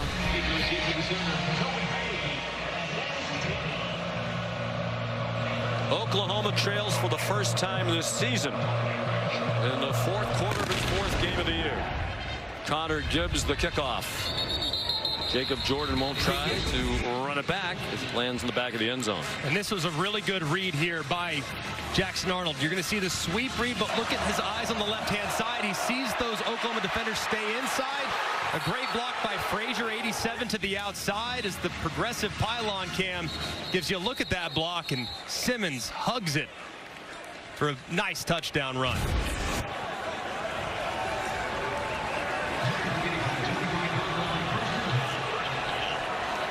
What a feeling it must be for Jackson Arnold. He has been rock solid in his return to Oklahoma to face the Sooners when we played the last 2 years. Mateer, short pass.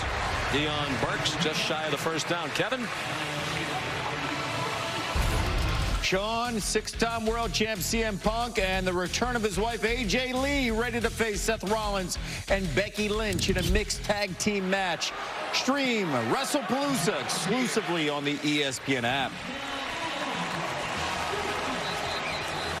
Kevin, thank you. Mateer rushed for 4 and a first down. There are a couple of Auburn defenders who are still on the grass. 17 is Xavier Atkins, one of their leading tacklers, and Malik Blockton's a backup defensive tackle.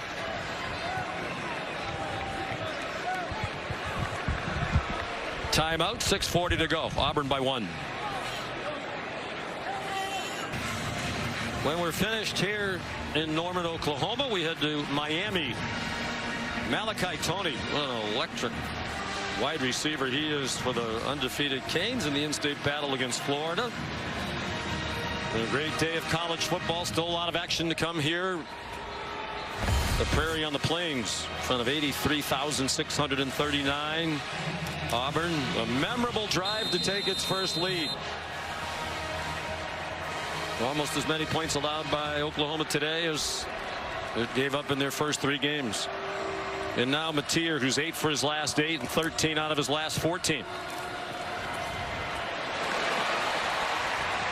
Satania, his career high 8th catch, surpassing the 70 he had last week at Temple. This one's good for a 7-yard gain. And so far here in the second half especially, it's been the slot receivers for Oklahoma that have created a lot of problems for this Auburn defense. Just short little underneath throws to those slot receivers, Satania and Burks.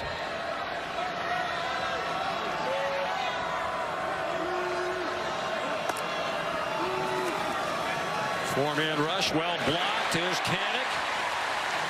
First down to the 40-yard line, tackled by Rayshon Pleasant. Kanik was a good linebacker in the rotation last year for Oklahoma, but he thought he could do more to help the program. He went to Brent Venables and said he'd like to be a tight end, H-back type. Venables said, okay, we'll try it, but if we have a shortage of linebacker, we might send you back. Well, he's been a great tight end, and he's not going back to linebacker.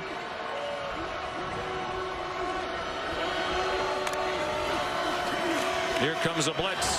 Mateer got it off. A deep throw. Caught by Satania. Out of bounds, say the officials. That he was juggling the ball. Sylvester Smith had the coverage. Looked like initially he was going to reel it in, and Smith gets that left hand in, just never could secure it as it bounces all the way almost into the stands. But a perfect throw there, and one that you'd love to have your slot receiver reel in. But a good job by Smith playing all the way through it. I think they're going to review this one. And I would like to bring in Matt Austin. Now, my question would be, we hear so much about you have to finish the catch. But it looks like he has possession as he goes across the boundary. He takes a couple of more steps to where the play should be dead. So, I mean, how long does he have to have the ball in his possession? Well, what the replay official has to decide, is he an upright receiver or is he going to ground to make the catch? I say he's an upright receiver, so he does not have to survive the ground. He's only going to the ground because the defender's tackling him going out of bounds. When we talk about catches, we talk about a second act. If we're making a football move, that doesn't necessarily be limited to the offense. Not to interrupt, Matt, I think the question now is, did he have possession of the ball, or was it sliding around that whole time, never really fully in his grasp? It looked to me like he had complete control of it until they got out of bounds and it was swatted away by the defense. And this is a good look at it right here. Watch the right hand. It feels secure. It's secured right there. It's secured right there. Right hand still secure all the way through. Still secure at this point. And now that's when it gets dislodged. So I'm with you guys. I think this one could be overturned after looking at it again. I mean, there have been a lot of big and bizarre plays in this game, and it feels like Satania's been involved in every one of them. After further review, the receiver did complete the catch. There was contact afterwards. First down.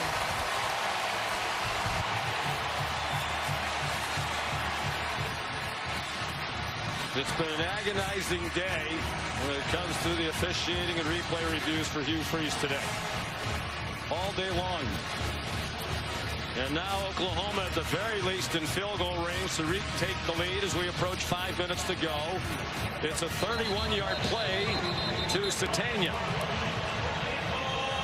This point of the field, too, this is really where Oklahoma, they're very pass heavy at the top of the red zone, but as they start to get closer, this is where they start to really lean on the run game. And Auburn's been great against the run today, but can they find the necessary yards here on a pivotal drive? Career highs for Satania, 9 catches, 127 yards. And he has the Oklahoma touchdown. The blitz. Running room for Mateer. Mateer, touchdown!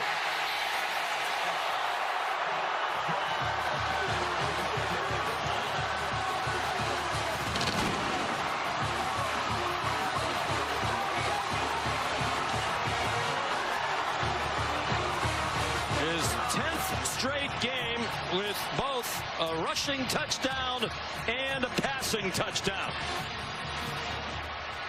And they will go for 2 to try to make it a 7-point lead with 4:54 to go. Mateer's 5th rushing touchdown of the season.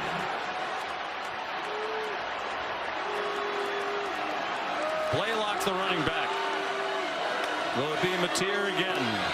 No, he's going to sling it. Well, he might have hit a couple of Oklahoma receivers on the way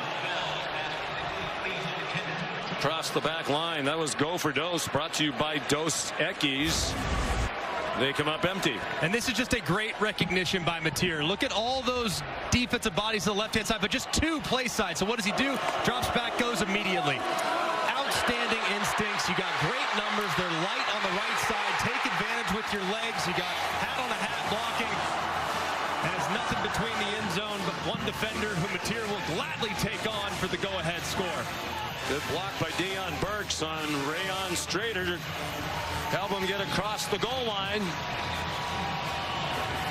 The view from the progressive pylon cam, they cap a 75-yard drive in 6 plays. Helped by the replay review. Mateer was 6 for 6 passing for 62. He's completed his last 11. And then he scored the rushing touchdown. Beautiful execution and rhythm on that drive for Oklahoma. I mean, that was a thing of beauty from start to finish. 10 straight games with both a passing and rushing touchdown back to last year for Mateer. It is the longest such streak in FBS football since D'Eriq King did it 16 games in a row. Houston and Miami, 2018 through 2020. The only others to do that in 9 or more games in a row, both a rushing and passing touchdown since 2000, are Tim Tebow, Lamar Jackson, and Marcus Mariota, all 3 of whom won the Heisman Trophy. Pretty good list right there. So Jackson Arnold, it's going to be your turn.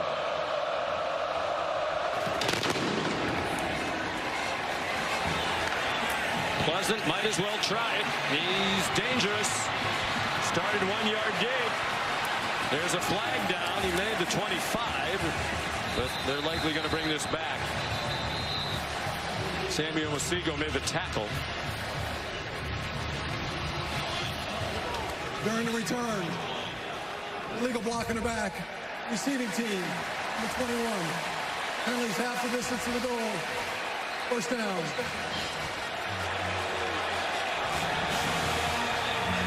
So here's Jackson Arnold. 20 for 31 for 211, a touchdown, still not an interception.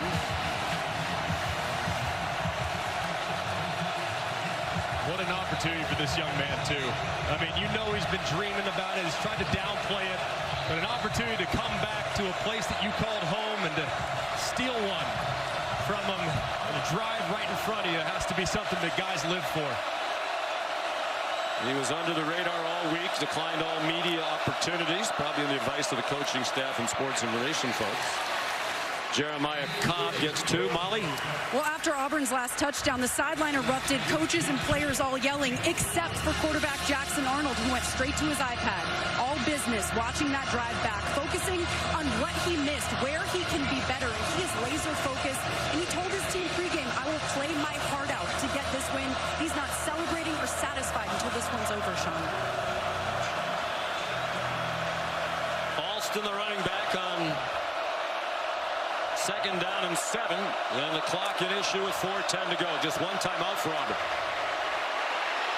Flag down to the line of scrimmage. Arnold scurries out of bounds near the 13. Flag from the far sideline. If it's against Oklahoma, both teams will have double-digit penalties.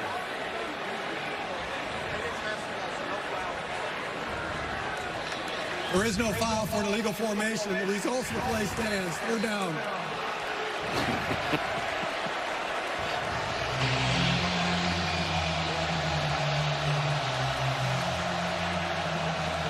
Three-yard gain for Arnold. So far, it's been a lot of pressure from Brent Venables on 3rd and mediums. Can anticipate all those guys walking up, and Hugh Freeze had similar situation last year, threw a slant, got picked to the house. Anticipate something outbreaking, it's safe to the outside. Arnold steps away, throws, caught, 1st down. Horatio Fields. Coach Freeze raved about him yesterday. A transfer from Wake. Citing Fields as that steady force in what is still a relatively young wide receiver group. Called him kind of a father figure, and What a moment for him to step in and make his first catch of the game to pick up a big third down. 3 years at Wake Forest, caught 39 balls for the Demon Deacons last year. 3:10 to go. Same formation, but they're going to probably bluff out. If they get one-on-one, they can take it up top. Arnold, nowhere to go. David Stone there. Coach Venables raved about him yesterday, one of the most improved players in their program. 2nd and 10. You'd have to think it's 4-down territory throughout now, Greg. Under 3 minutes to go. Only one timeout left, and a field goal does you no good. These safeties kind of sneaking around right here. What do they do? Arnold under duress. Did well to stay on his feet. Here come more flags. He's down. Would be the 9th sack, tying the school record for Oklahoma. It'll be the 6th time they've done it.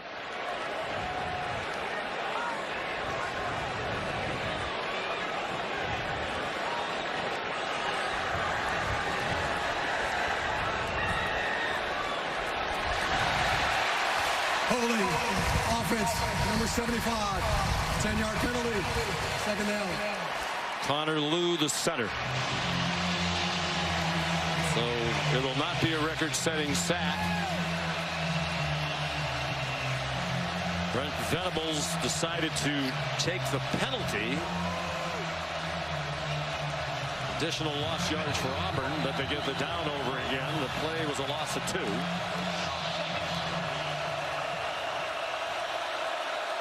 Seventh penalty on the Tigers' offensive line.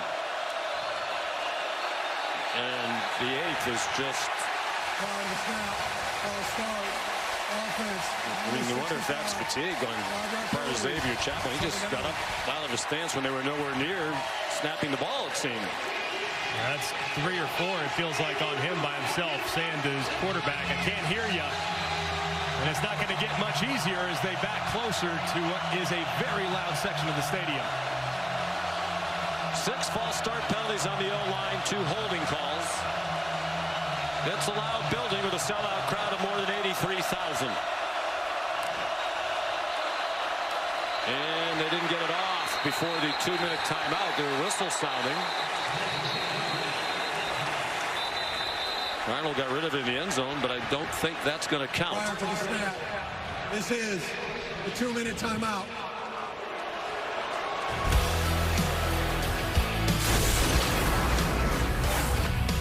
Two minutes to go. Mateer and Arnold both making plays for their teams when it mattered most this afternoon.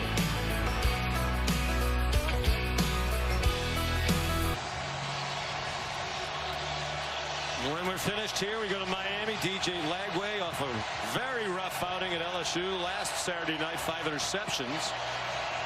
Trying to turn that around for the Gators against the undefeated Hurricanes. 2nd and 25. Goal here for Jackson Arnold. You still got 3 downs to get it, so try to get half of it back right now to set up 3rd and 12 or better. They need 92 yards in 2 minutes with 1 timeout. He did well to get out of the end zone. He got barely across the line of scrimmage. Run down again by David Stone.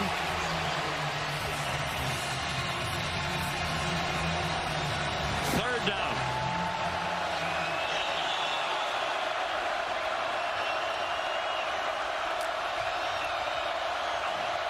Arnold. Look out, he gets buried. Back at the 3-yard line by Grayson Halton. The school record tying 9th sack for Oklahoma. 6 times it has happened in their history. Last ditch for Hugh Freeze and the Tigers on 4th and 29. Throw a Hail Mary towards Cam Coleman. He goes down to the end zone, a safety. On the 10th sack, a fitting ending to this one. Although it's not over yet as they celebrate the sack by our Mason Thomas.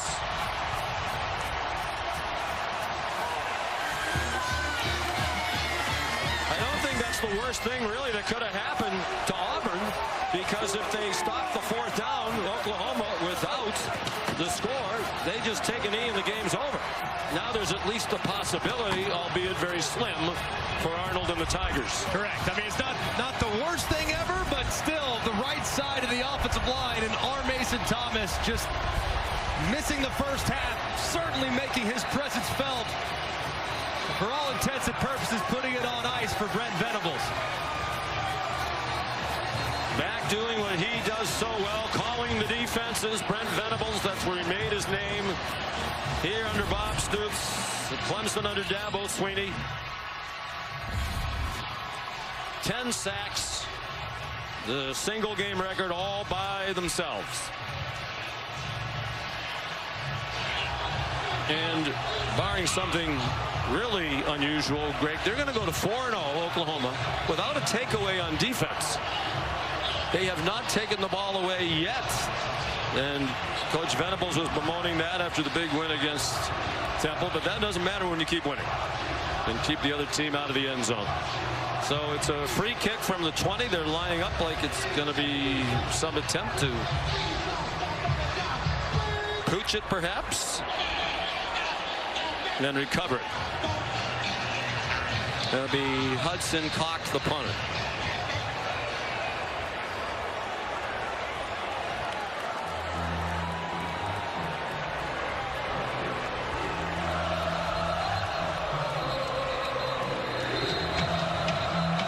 Timeout called by Oklahoma.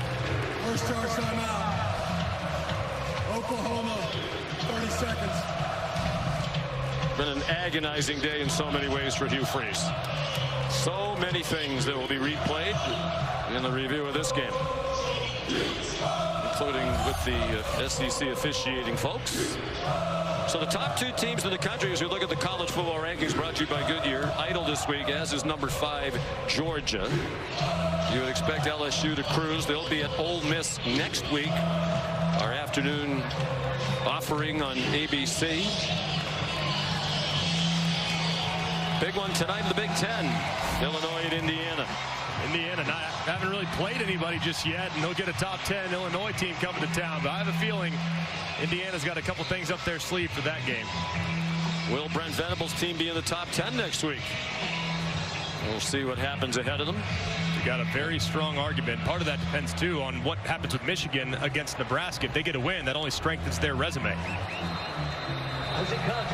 Here comes the free kick again. Timeout came just before they tried it the first time. Has to go 10 yards. And the officials waving their arms. It is Oklahoma's ball. Didn't go 10. So that should do it. Brent Venables, some thought was on the hot seat at the end of last year. Gave $1 million in compensation back. He's a very well-liked guy. He's a good guy. He was here for a long time as an assistant. I mean, the locals are behind him and cheering for him, but at a certain point, you need to win. And this is going to be a huge win for him and for this program. And what a statement, too. I mean, offense didn't have, by any stretch, their best day. To win a game in the SEC with just 300 yards of total offense, -1 in the turnover margin, countless moments in which the ball could have bounced in either direction. You take this one and run. Hugh Freeze has to be disappointed with all the opportunities that seemingly got away from the Tigers. All John Mateer needs to do is take a knee. Neither quarterback was a huge running threat today. Jackson Arnold had the big run on 4th and 11. But both defenses kept the running aspects of these opposing quarterbacks in check. But Mateer 271 passing. That's 270 or more for the 4th straight game. And he's going to finish 11 for his last 11.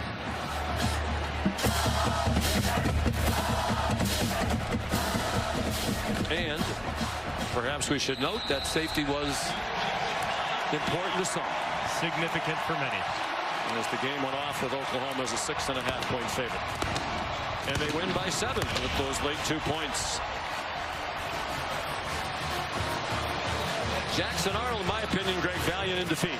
And there's tough circumstances. Coming back to a place where it didn't go well for him and where he was booed when he took the field today. I think he played really hard, and there were some mistakes made for sure. Love to see him take a few less sacks, get the ball out a little quicker, man. But, man, he answered a lot of questions today about his toughness, and should feel good about the effort. Here's Molly with John Mateer. John, your 5th rushing touchdown of the season puts you guys ahead. What was your mentality in the moments that mattered most tonight? Yeah, we didn't have a choice there. We didn't put ourselves in the best position, but we got it done, and that's what it's all about, coming together in the 4th quarter. That's what we train for. So your defense with 10 sacks today. That sets a school record. What is it like watching that group from the sideline? I mean, it's real fun to watch from the sideline, but it's not very fun to practice against. So we go against it all the time. That's an amazing group. They work so hard, and they deserve every bit of it. You told us that you embrace the pressure and the expectations. How has this group elevated you to be able to rise to those expectations? I mean, they all hold me accountable, and we all hold each other accountable, and we know what's going to happen in the end because we believe in each other. So that's the most fun part. Congrats on the win. Thank you. Thank you. John. An impressive young man on and off the field. Enjoyed our visit with him. All the intangibles that make him a very popular team leader. Chosen as one of their captains, even though he just arrived in January. The Sooners are 4-0. Stay tuned for Florida and Miami. Oklahoma wins 24-17. Let's send you to the studio. Here's Kevin. Thank you for watching this presentation of the Southeastern Conference on ABC.